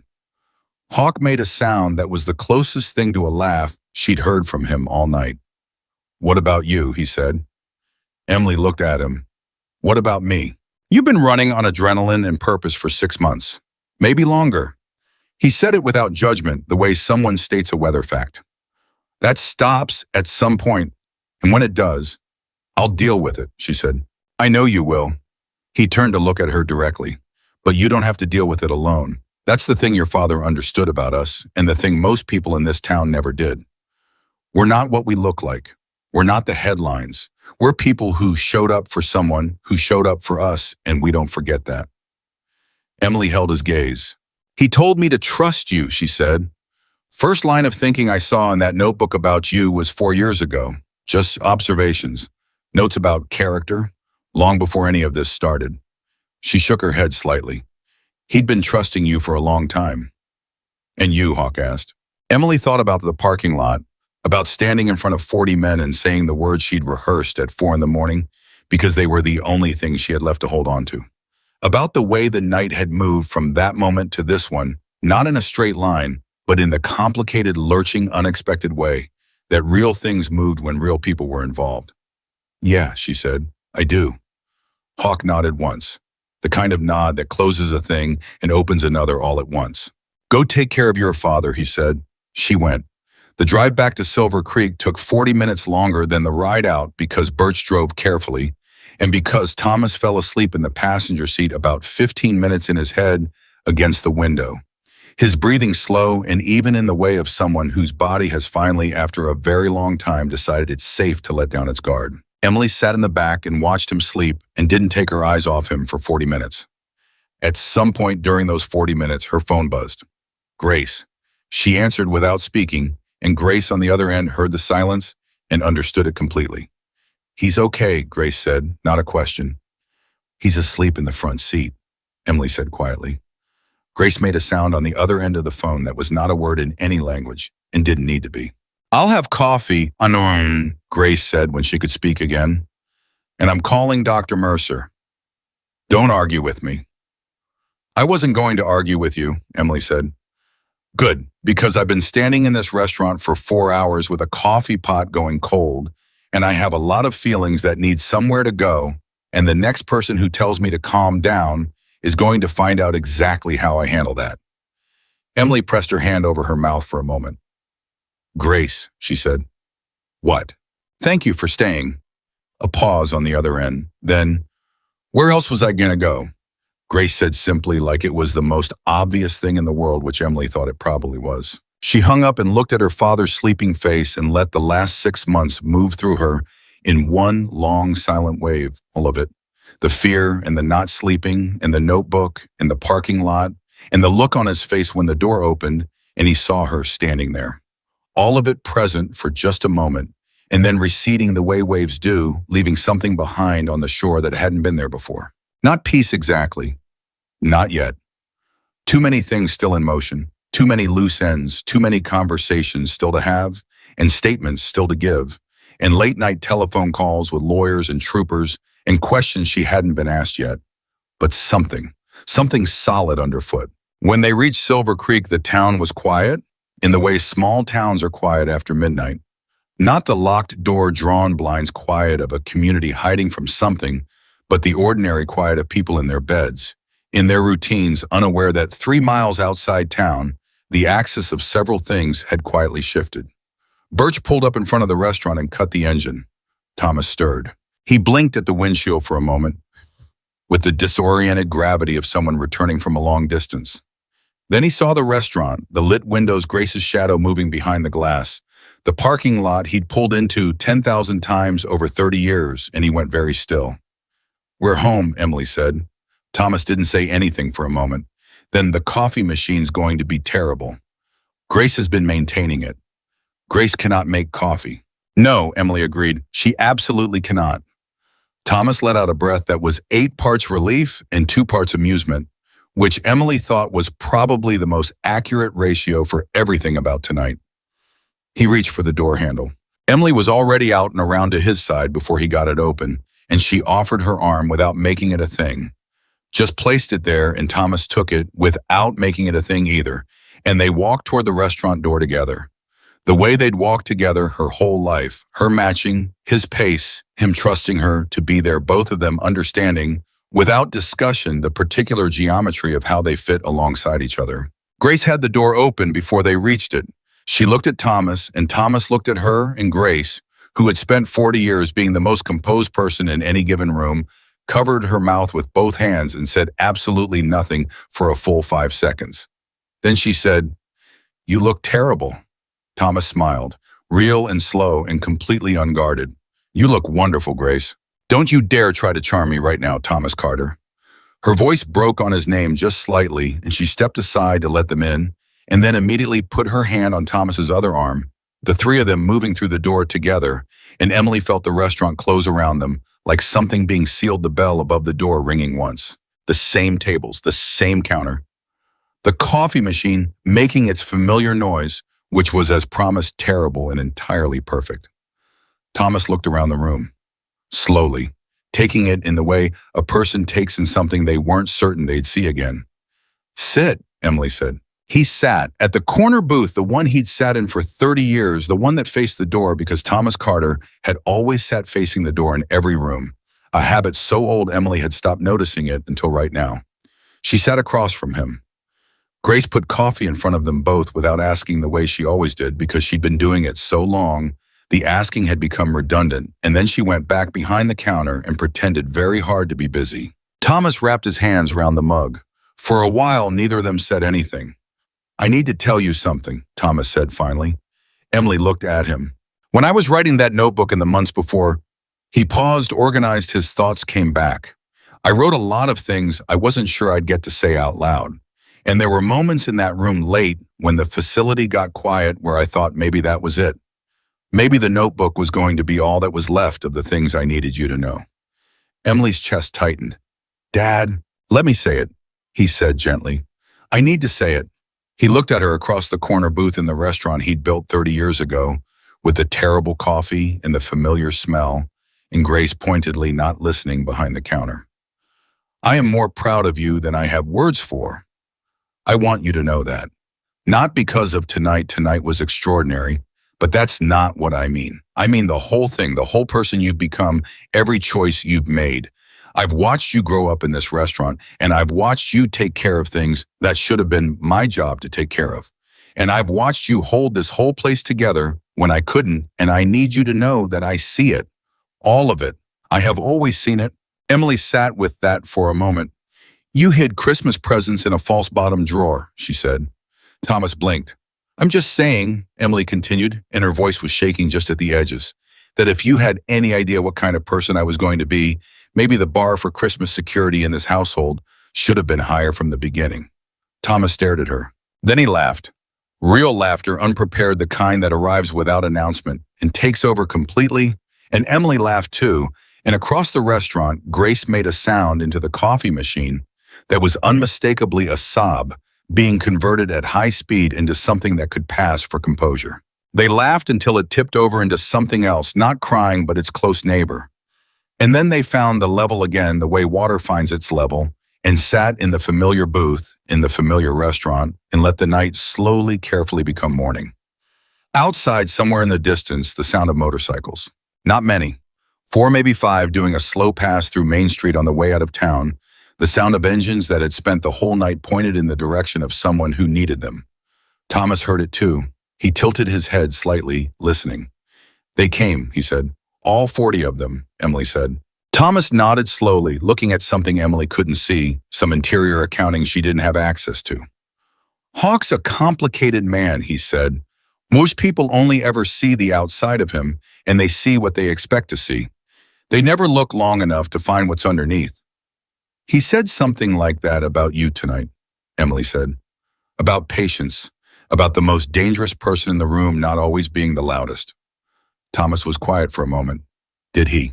He didn't use those words, but that was what he meant. Smart man, Thomas said. He said you were the only person outside the club who ever treated them like human beings. Thomas shook his head slightly. I treated them like what they are, same as I treat engines. You don't fix an engine by deciding ahead of time what's wrong with it. You listen to it, you find where the truth is. The motorcycle sound faded, moving north up toward the highway, toward wherever 40 men went. When the thing they came to do was done, Emily watched her father's face as he listened to them go, and she saw something there that she'd been looking for all night. Not relief, not triumph, not even the satisfaction of a thing resolved. Something simpler, something that looked most of all like gratitude. Go to sleep, Dad, she said. I'm fine.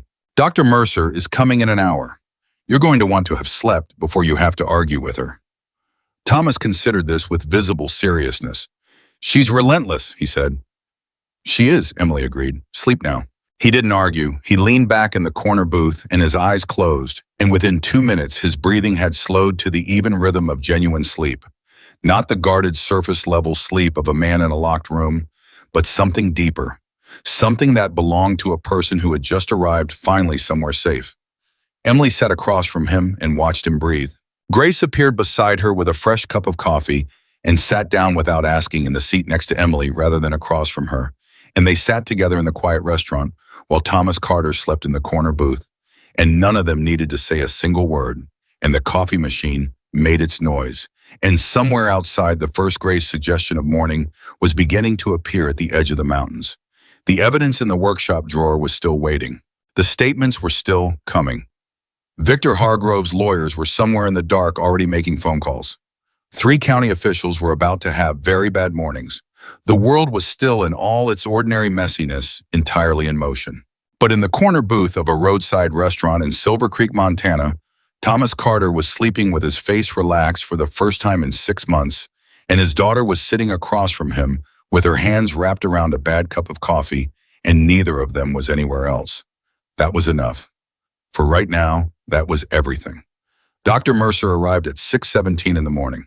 She was a small woman in her 60s with gray hair she didn't bother styling and reading glasses perpetually pushed up on her forehead, and she had been the only doctor within 30 miles of Silver Creek for long enough that she'd stopped being surprised by anything she found when people called her before sunrise. She looked at Thomas Carter sitting in the corner booth with the evaluating eyes of someone running a diagnostic, asked him 4 questions in rapid succession, and then told him he was going to the hospital in Billings before noon and that this was not a discussion. Thomas said he felt fine. Dr. Mercer said that was the most predictable thing she'd heard all week. Emily said nothing because she had already called the hospital the night before and arranged the appointment, and she had learned 27 years ago that the most efficient way to get Thomas Carter to do something he didn't want to do was to have already done it before he had a chance to object. Thomas looked at her with the expression of a man realizing not for the first time that he had raised someone considerably more strategically capable than himself. "You called ahead," he said. "Yesterday," Emily confirmed. "Before you even knew. I knew you'd need a hospital. I didn't know exactly what for, but I knew." She met his eyes. "I've been planning for you coming home for 6 months, Dad." Every version of the plan included a doctor. Thomas was quiet for a moment. Then he looked at Dr. Mercer. "What time do we need to leave?" Dr. Mercer looked at her watch. 10:30, earlier if you stop arguing with me sooner. "I haven't argued with you once. You opened your mouth 3 times. Thomas closed his mouth. Grace behind the counter made a sound that she successfully converted into a cough. The next 4 hours were the ordinary miracle of a household returning to itself, small, unspectacular, and entirely overwhelming, in the way that only things you thought you'd lost can be when they come back. Thomas showered in the apartment above the restaurant, while Emily sat on the other side of the bathroom door, and they talked through the wall the way they'd talked through walls her whole childhood, half sentences and understood references, the shorthand of 2 people who had spent so long in each other's company that communication had evolved beyond the need for complete sentences. She told him about the notebook, about finding it, about the 3 weeks of reading and rereading and the 4 a.m. sessions with the bathroom mirror, about the moment she decided to walk into the parking lot. He was quiet on the other side of the door for most of it, not the silence of someone disengaged, but the silence of someone listening with everything they had. "Were you scared?" he asked at one point. "Terrified," Emily said. "Good. Good. Only people who aren't scared don't feel the weight of what they're doing." She heard the water turn off, heard him moving, heard the careful sounds of someone managing a body that had been through something and was still accounting for the damage. Scared means you understood the risk. Scared means it was real to you. I'd have been more worried if you'd walked in there feeling nothing. Emily leaned her head back against the wall. "You could have told me more," she said. "Before, when you were building the case, when you were writing everything down, you could have told me what was happening." A pause. "Yes," Thomas said, "I could have." "Why didn't you?" Another pause. "Longer." "Because you would have helped me," he said, "and I didn't want you anywhere near it. I thought—" He stopped. "I thought I could manage it cleanly, find the evidence, get it to someone I trusted, and have it be over before anyone had a reason to look in your direction." A long exhale. "I underestimated Razor. I underestimated how far Hargrove was willing to go, and I overestimated how much I could handle by myself." You usually can handle things by yourself, Emily said. I'm 61 with bad knees and a workshop full of parts I keep meaning to organize, Thomas said. My capacity for solo operations is somewhat reduced from what it was. Emily laughed despite herself. Get dressed, she said. Dr. Mercer is timing you. By 8 in the morning, Main Street was awake. Silver Creek ran on a schedule so regular you could set a clock by it. The hardware store at 7:30, the pharmacy at 8, the diner 2 blocks down from the restaurant at 8:15. The rhythms of a small town that had spent decades being exactly what it was, predictable and specific and entirely indifferent to the events of the night before. Except that this morning something was different. Emily noticed it when she stepped outside for air. While Thomas was eating the breakfast Grace had made him, real food insistently prepared, placed in front of him with the particular manner of someone converting months of helpless worry into scrambled eggs. The difference wasn't in any single thing. It was in the quality of the ordinary. The hardware store owner, Jim Calloway, was standing outside his shop in a way he didn't usually stand, facing the restaurant, coffee in hand, not doing anything in particular. He saw Emily come out and nodded at her. A real nod, a weighted one. The nod of someone who knows something happened and is choosing consciously to acknowledge it. Emily nodded back. Across the street, 2 women she recognized from the pharmacy were talking in low voices, and when they saw her, one of them stopped mid-sentence and raised her hand. Not a wave exactly, a salutation. The news had moved through town the way news moves through small towns, not through broadcast or announcement, but through the particular cellular network of people who know each other's second cousins and have been sharing information across back fences for 30 years. By the time Emily had been standing outside for 10 minutes, 3 separate people had crossed the street to speak to her, each one with a different version of the same essential message we heard. What happened? We're glad your father is home. We're sorry we didn't do more. That last one was the hard one. Jerry Poole, who ran the auto parts store and had been Thomas's supplier for 20 years, was the one who said it most directly. He was a large, weathered man in his 50s who had spent his adult life performing a kind of invincible pragmatism. And he stood in front of Emily with his hat in his hands and said, I should have done something. 6 months ago, when the talk started going around about the angels being involved, I knew Thomas. I knew that didn't make sense. And I kept quiet because it was easier. He looked at his hat. That's a thing I'm going to have to sit with. Emily looked at him for a moment. My father doesn't blame anyone, she said.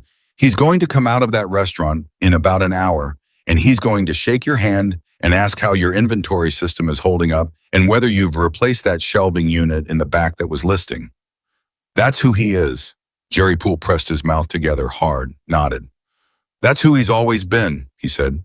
That's the whole problem, isn't it? Emily thought about that long after Jerry Poole went back across the street, about the particular problem of people who are exactly what they appear to be, consistent, honest, quietly decent, and how the world sometimes fails to protect them, precisely because their goodness makes them easy to underestimate, easy to assume will simply absorb whatever is sent their way and keep going because they always have. Her father had always kept going. Until the night-keeping Maoming required a locked room and 6 months and a daughter with a notebook. She was still thinking about it when her phone rang. The number was a Montana area code she didn't recognize. She almost didn't answer. Then something instinct or the particular heightened awareness of a person who has spent 6 months treating every unknown variable as potentially significant made her pick up. Miss Carter. The voice was male, mid-40s, professional, in the specific way of people who spent most of their time on the phone. My name is David Reyes. I'm a federal investigator with the Financial Crimes Unit out of Helena. I've been briefed on the events at the Meridian facility last night by Trooper Delgado. Emily's hand tightened on the phone. Okay. I want you to know that we've been building a parallel investigation into Victor Hargrove's operations for approximately 8 months. We had substantial evidence on the financial transfers, but we were missing the documentation of the county official payments, the direct bribery evidence. Your father's records, from what Delgado described, may be the piece that makes the difference between a financial crimes conviction and something significantly more comprehensive. Emily stood very still. 8 months, and she said, yes, you've been building a case for 8 months. That's correct. And my father was missing for 6 of those 8 months. A pause on the other end, a very carefully managed pause, the pause of a professional who understood exactly what was being communicated and was calculating the precise weight of the response required. Miss Carter, Reyes said, there are things I can explain about operational procedure and the reasons why parallel investigations. No, Emily said, I don't want the explanation right now. I want to know one thing. Did anyone in your investigation know that Thomas Carter was being held at that facility? Another pause. Longer. We had intelligence suggesting Hargrove was holding an individual connected to the case, Reyes said carefully. The identity was not confirmed. The location was not confirmed. We were working on it, Emily said. Yes, for 6 months. She heard Reyes exhale on the other end of the line. When he spoke again, the professional armor had thinned just slightly enough to let something through that was closer to a human voice. I understand your anger, Miss Carter. I want you to know that the pace of these investigations— I'm not angry, Emily said, which surprised her because she'd expected to be. She checked the inside of herself and found something more complicated than anger. Something with more layers to it, something that was going to require considerably more than a phone call to fully understand. I need you to hear what I'm saying. My father was in that room for 6 months. A 24-year-old waitress with a notebook and 40 motorcycle club members resolved in one night what a federal investigation couldn't confirm in 6 months. I need you to hear that. A long pause. I hear it, Reyes said, and this time there was no professional management in it. Just a man acknowledging a fact. Good, Emily said. Now tell me what you need from the workshop. The logistics of the next several hours were simultaneously tedious and enormous. The kind of work that had nothing cinematic about it, but on which everything else depended. Federal investigators coordinating with state police. Chain of custody documentation for the contents of Thomas's workshop drawer. Thomas himself on the phone with a lawyer Emily had found at 7 in the morning through 3 phone calls, and a recommendation from Hawk relayed through Diesel via text message, which was a sentence Emily had never expected to compose mentally, and which was somehow entirely in keeping with how the last 24 hours had gone. Through all of it, Thomas was steady. That was the thing that struck Emily watching him from across rooms and across phone calls, how steady he was. Not the performed steadiness of someone suppressing something underneath, but actual structural steadiness. Like a man who had made his peace with the hard part and was now simply doing the next thing, and then the thing after that the way he'd always done. She mentioned it to him in the car on the way to Billings. You seem okay, she said. Genuinely okay. Not like you're managing something, just okay. Thomas looked out the passenger window for a moment. I made a decision in that room, he said. Probably about 2 months in. I decided I wasn't going to let the situation be bigger than I was. I couldn't control where I was or what was happening outside. I could control what I did with my own mind, with my own time. He paused. So I organized everything I knew. I thought about what the evidence would need to be ironclad, and I thought about where it was, and I thought about whether it was secure, and when I'd covered all of that, I thought about you. Emily didn't speak. I thought about you a lot, Thomas said. What did you think? That you were going to be all right, he said, even if the worst happened. I thought about how you'd been all right through everything life had already sent your way, and I thought about how being all right wasn't the same as being okay, and that being okay would come eventually, and that you were strong enough and stubborn enough and your mother's daughter enough to get there. You thought about Mom, Emily said, every day. He said it simply without weight or performance. She would have had them all talked in circles inside 20 minutes.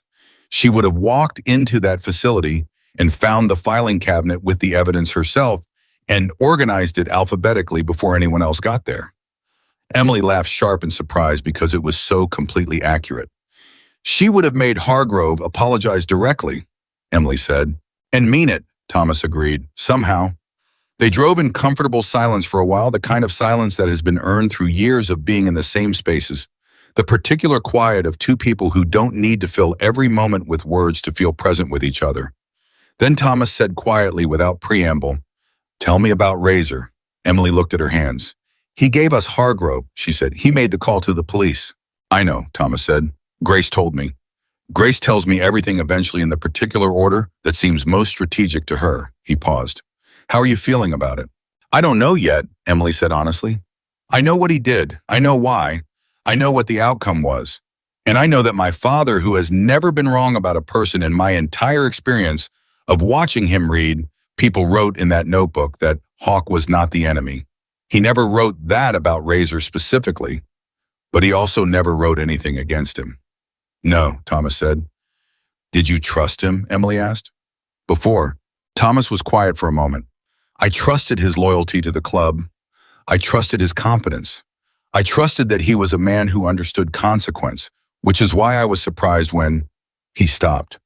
When it went the way it went. A man who understands consequence doesn't make a panicked phone call, which tells me the debt he was in was deeper than I knew. And the panic was real, and the choice was made by a man who was more frightened than I'd ever seen him be. Does that make it better? Emily said. Okos? No, Thomas said. It makes it human, which is different from better, but it's not nothing.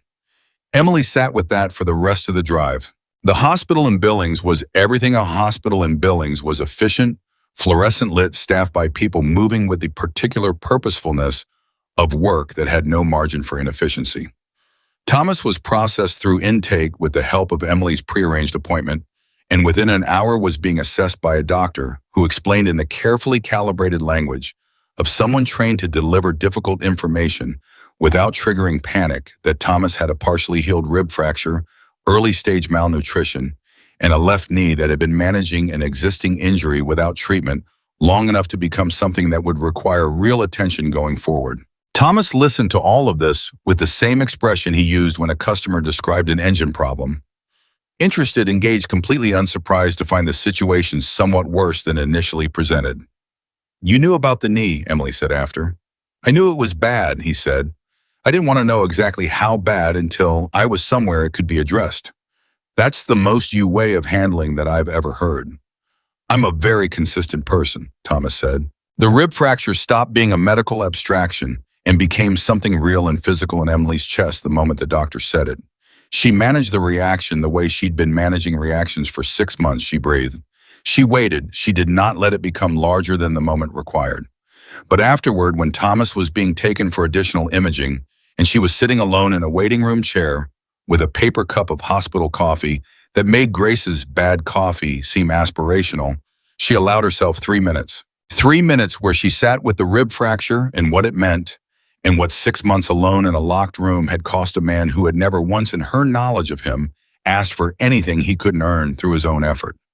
3 minutes where she thought about what he'd said in the car, about deciding not to let the situation be bigger than he was, and felt the full weight of what that decision must have required on the nights when the facility was quiet and there was no new information to organize, and the only thing left to do was choose to still be okay. 3 minutes. Then she stood up, threw away the coffee, and went to find a better cup somewhere in the building because Thomas was going to be done with imaging in 40 minutes. And when he came back, he was going to want something drinkable, and that was something she could do. She found a coffee cart near the main lobby. While she was waiting, her phone buzzed with a text from an unknown number that turned out upon reading to be from Hawk. She didn't ask how he'd gotten her number. She suspected Birch, who had the quiet operational thoroughness of someone who considered relevant information to be a resource worth maintaining. The text read, Reyes called me. Federal cases moving fast. 3 officials already cooperating. Hargrove's lawyers trying to cut a deal. Thought you should know. Emily typed back. How do you know about the officials? A pause. Then I know people. Emily stared at the message for a moment. Then she typed, my father said the same thing about you once. He said you knew more about what was happening in 3 counties than most law enforcement did. He said it like it was a compliment. Another pause, then it was intended as one. She put the phone in her pocket and got the coffee and went back to the waiting room. 40 minutes later, Thomas came back from imaging in a wheelchair, pushed by a young nurse who was talking to him about motorcycles with the animated enthusiasm of someone who hadn't expected the conversation to go in that direction and found they were enjoying it considerably. Thomas was explaining with evident pleasure the particular mechanical virtue of a mid-70s engine design, and the nurse was asking follow-up questions that suggested either genuine interest or extraordinary patience. And Emily stood in the doorway of the waiting room, watching her father light up over an engine conversation, and felt something settle in her chest that had not been settled in a very long time. He was going to be okay. Not immediately, not without the months of recovery and the physical therapy and the careful management of a knee that had been punished beyond what it had been designed to bear. Not without the legal process, the statements, the moments of reliving what he'd lived through that would be required by courts and investigators in the grinding machinery of consequence. Not without the slow recalibration of a life that had been interrupted at the deepest level and would need piece by piece to be rebuilt. But he was going to be okay. She was sure of it in the way she was sure of things she'd learned from him, not through analysis, but through bone-deep recognition, the kind of knowing that lives below thought. On the drive back to Silver Creek, Thomas in the passenger seat, with a folder of discharge instructions, he was reading with the focused attention of a man studying a technical manual. Emily's phone rang again. This time the number was local, a Silver Creek number. She answered. "Miss Carter?" The voice was familiar, male, older. She placed it after 2 seconds, Detective Burrows. The detective who had called to her every few weeks for 6 months with the same practiced, nothing yet tone. "I wanted to call personally. I heard about last night." Emily kept her eyes on the road. "Detective," she said. "I owe you an apology," Burrows said. He said it quickly, like he'd been building toward it for long enough that the only way through was fast. "We closed the active search too early. We made assumptions about the club's involvement that weren't supported by evidence, and we let those assumptions direct the investigation instead of the other way around. I know that doesn't—" He stopped. "I know that doesn't give you 6 months back." Emily was quiet for a moment. Beside her, Thomas had stopped reading the discharge instructions. "No," Emily said, "it doesn't. I know. My father spent 6 months in a room while the official investigation had gone quiet," Emily said. "He had a broken rib. He managed it alone because I didn't find the notebook until 3 weeks ago, and because for 5.5 months before that, I trusted that the people whose job it was were doing their job." She paused.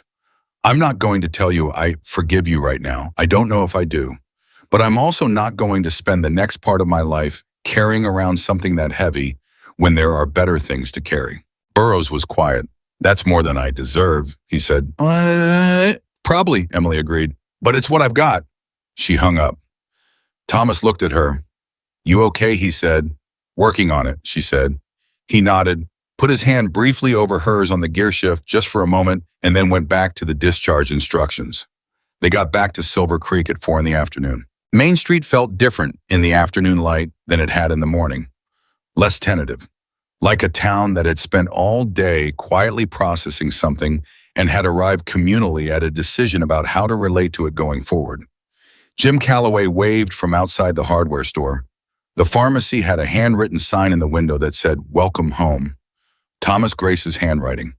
Emily recognized immediately, which meant Grace had been busy while they were gone, which meant Grace had been doing what Grace always did when she was working through strong emotions, which was organize other people's expressions of them so her own could go somewhere useful. Emily parked in front of the restaurant. For a moment, neither of them moved. "I want to go to the workshop," Thomas said. Emily looked at him. "The investigators have the drawer contents," she said. "They processed it this morning. You don't need to—" "I know," he said. "I don't want to check on the evidence. I want to check on the workbench." She understood. She didn't say she understood because he knew she understood, but she got out of the car and went around to his side, and they walked to the workshop together. The federal investigators had been careful. The workbench looked exactly as it always had, the same organized chaos, the same particular arrangement of tools that followed a logic only Thomas had ever fully mapped, the same quality of a space that had been inhabited so completely and for so long that it carried a person's presence even when they were absent. Thomas stood in front of the old workbench for a long moment. He put his hand flat on the surface. Emily watched him stand there and thought about 6 months of sitting in her father's workshop reading a notebook by flashlight, about the way a space holds the people who love it, about the workshop drawer with its Christmas present false bottom and 30 years of her father's careful, patient, truth-telling living inside it. "I need to fix the third drawer," Thomas said. "You said it gave the bench character." "It does," he said, "but I think the character it gave it has served its purpose." He looked at her sideways with the particular expression she'd known her whole life, the one that lived just at the edge of a smile and required you to decide whether to acknowledge it or let it pass. "Also, I need the hiding place to no longer exist. For several reasons." Emily laughed, and Thomas laughed, and the workshop filled with the sound of it, Two people in a space they'd shared for 3 decades finding the same thing funny at the same moment, which was, Emily thought, probably the most ordinary miracle in the world, and also right now, the only one that mattered. 2 weeks later, Victor Hargrove was formally charged on 11 counts, including unlawful imprisonment, bribery of public officials, and financial fraud across 3 counties. Two of the 3 officials under investigation entered plea agreements within days of the charges being filed. The third retained a lawyer from Seattle whose fees were, according to the Silver Creek Rumor Network, approximately the annual budget of the town's public library. Caleb Mitchell Razor cooperated fully with both the state and federal investigations. His cooperation was documented on the record by Trooper Delgado and Agent Reyes independently. What that cooperation would ultimately mean for his legal situation was, as Thomas explained to Emily one morning over coffee, a matter for courts and lawyers and the particular arithmetic of consequences that no single person got to calculate on their own. "Are you worried about him?" Emily asked. "I'm hopeful for him," Thomas said, which is different from worried. Worried is about what might happen. Hopeful is about who someone might still be. Emily thought about the night Razor had walked into the restaurant with his too easy smile and his 15 years of practiced armor. She thought about the moment the armor had come off and what was underneath it, not the villain she'd braced for, not the simple traitor, but a man who had made a bad choice under pressure and then spent 6 months trying to quietly, alone, without acknowledgement, to begin making it right. She didn't forgive him, not yet. Maybe not for a long time, but she stopped holding the anger like something she needed to protect. That was its own kind of progress. The first time the motorcycles came back to the restaurant, after everything, it was a Saturday in early October. The kind of clear Montana day that makes you understand why people stay in places with brutal winters, because the beauty when it comes is worth it.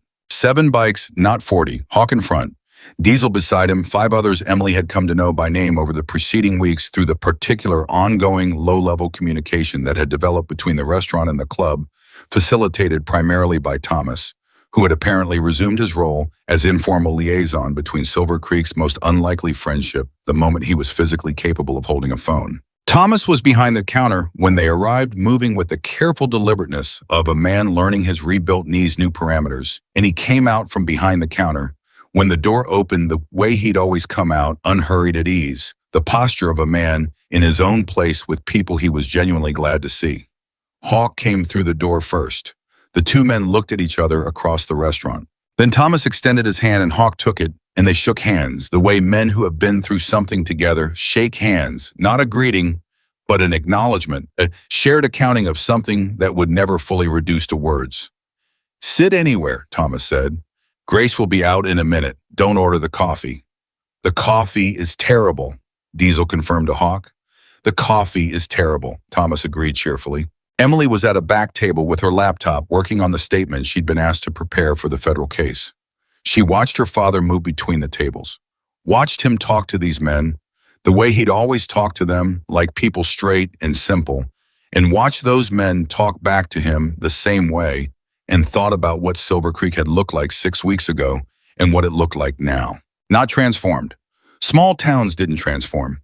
They shifted slowly the way geology shifts imperceptibly from day to day, obvious when you measured across years. But something had moved. Something had come unstuck from where fear and assumption had wedged it. Jim Calloway had come into the restaurant 3 days after Thomas came home and spent an hour at the counter talking to Thomas about his inventory system and whether the listing back shelf was worth repairing or needed to be replaced. On his way out, he nodded to the 2 club members who were having lunch at a corner table, and they'd nodded back, and the entire exchange had lasted approximately 2 seconds and contained no drama at all, which was exactly why it mattered. Grace appeared from the kitchen, saw Hawk, and pointed at him. "You want pie?" Hawk blinked. "What kind? Apple. I made it this morning." "Then yes." "Good answer," Grace said, and disappeared back into the kitchen with the energy of someone operating at full efficiency in their natural habitat. Hawk looked at Thomas. "She's terrifying," he said. "She's the best person in this county," Thomas said. "Those 2 things are not in conflict." Emily closed her laptop. She walked to the counter and sat on a stool and looked at the restaurant, her father behind the counter, Grace in the kitchen, 7 motorcycle club members at the tables, the coffee machine making its noise, the late afternoon light coming through the windows, at the angle that had always meant in her body's memory that the dinner rush was an hour away and the day was turning toward evening and the restaurant was doing what it had always done, being the place people came to. Hawk sat down 2 stools over. For a moment, neither of them said anything. Reyes told me this morning that the Hargrove case is going to federal trial, Emily said. No plea deal. They rejected the offer. I heard, Hawk said. He said the bribery evidence is strong enough that they're going after the full set of charges. He said my father's documentation was, he used the word airtight. She paused. A year of work hidden under a false drawer bottom. He called it airtight. Your father, Hawk said, is the most quietly dangerous person I've ever known. Emily smiled. I know. You come close, he said. She looked at him. 24 years old. Hawk said you walked into a parking lot full of us and said the one thing nobody had said to me in 20 years. Do you know what it cost me in that moment to hold my face still?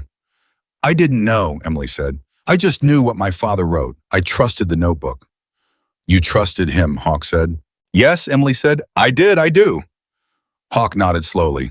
Then you know something most people spend their whole lives missing. He looked at his hands for a moment. Most people look at someone like Thomas Carter, quiet small town, nothing flashy about him, and they see someone ordinary. And they move on to looking for the important people, the loud ones, the ones with obvious power. He shook his head slightly. They miss the whole thing. He always said the quietest engines ran the longest, Emily said. He's right, Hawk said. Grace appeared with pie and set it down in front of Hawk with the efficiency of someone who considers serving food a high-stakes operation requiring full focus. Hawk looked at the pie, then at Grace. Thank you, he said. Grace looked at him for a second. Then she said with the direct simplicity of someone who had decided life was too short for unnecessary complexity. You're welcome here, all of you, anytime. She looked at him steadily. My opinion of this situation has been revised. Hawk nodded once. Appreciated. Grace nodded back and went to take orders from the other tables, and the revision was complete, and Silver Creek continued its slow geological shift towards something it had never quite managed to be before. Emily looked around the restaurant one more time. She thought about the parking lot 6 weeks ago, about standing in the gravel with her heart hammering and her hands shaking and 40 pairs of eyes on her face and the words she'd rehearsed 1,000 times coming out of her mouth into the Montana air. About the silence that followed, about the way Hawk's eyes had gone glassy for that single unguarded second. She thought about this notebook, about her father's handwriting, cramped and urgent, filling page after page in a locked room by whatever light he had organizing the truth he'd spent a year uncovering into something that would survive him if it came to that. About the Christmas present drawer, the false bottom, the years of patient hiding in plain sight. She thought about what her father had said in the car, about deciding the situation would not be bigger than he was, about choosing in the absence of any other available choice to remain entirely himself. She thought about what that had produced. A federal case, 3 cooperating officials, one man in custody who had believed for 15 years that his particular combination of resources and positioning made him untouchable. In a small mountain town that had spent 6 weeks quietly incrementally revising its relationship to fear and assumption in the people it had been judging by their leather jackets. None of it was the stuff of headlines. All of it was the stuff of something that actually lasted. Thomas came around the counter and put a cup of coffee in front of her, real coffee, from the good machine in the back, the one he saved for important occasions. Emily looked at it. The good machine, she said. Occasion warranted it, Thomas said. She looked up at him. He looked back at her, and in his face was everything he'd already said, and everything that didn't need saying, and the particular quality of a person who had made it through the hardest version of something and arrived intact on the other side. We should fix the 3rd drawer this weekend, Emily said. Thomas nodded. Saturday morning, I'll order the hardware. I'll make breakfast. Grace will insist on making breakfast. Grace will make breakfast, Emily amended. Thomas almost smiled. Saturday, then. Saturday, Emily said. She picked up the coffee. Outside, the sound of the mountain's wind through the pines, the last of the afternoon light pulling back toward the ridge, the particular deep quiet of a small town at the turn between seasons. inside the restaurant doing what the restaurant had always done in the way it had always done it with the people who had always belonged in it. Some things break and cannot be put back the way they were. That was true. Emily had learned that at 12 years old, and she had learned it again in the 6 months just past, and she suspected she would learn it again before she was done. But some things broken and repaired come back stronger at the seams. Her father had taught her that about engines. He had shown her without meaning to that it was true about people too. Thomas Carter had gone into a locked room, a quiet man, and come out the same quiet man, undiminished, unbroken, at the core exactly himself. And a 24-year-old waitress had walked into a parking lot with nothing but a notebook and the truth. And the truth had been enough. It had always been enough. That was the thing her father had known and tried to teach her, and finally, through the hardest possible lesson, managed to make her understand completely. The truth didn't need armor. It didn't need volume. It didn't need a parking lot full of muscle or a federal case or 40 motorcycle engines announcing its arrival. It just needed someone willing to carry it all the way to the end, no matter what stood in the road.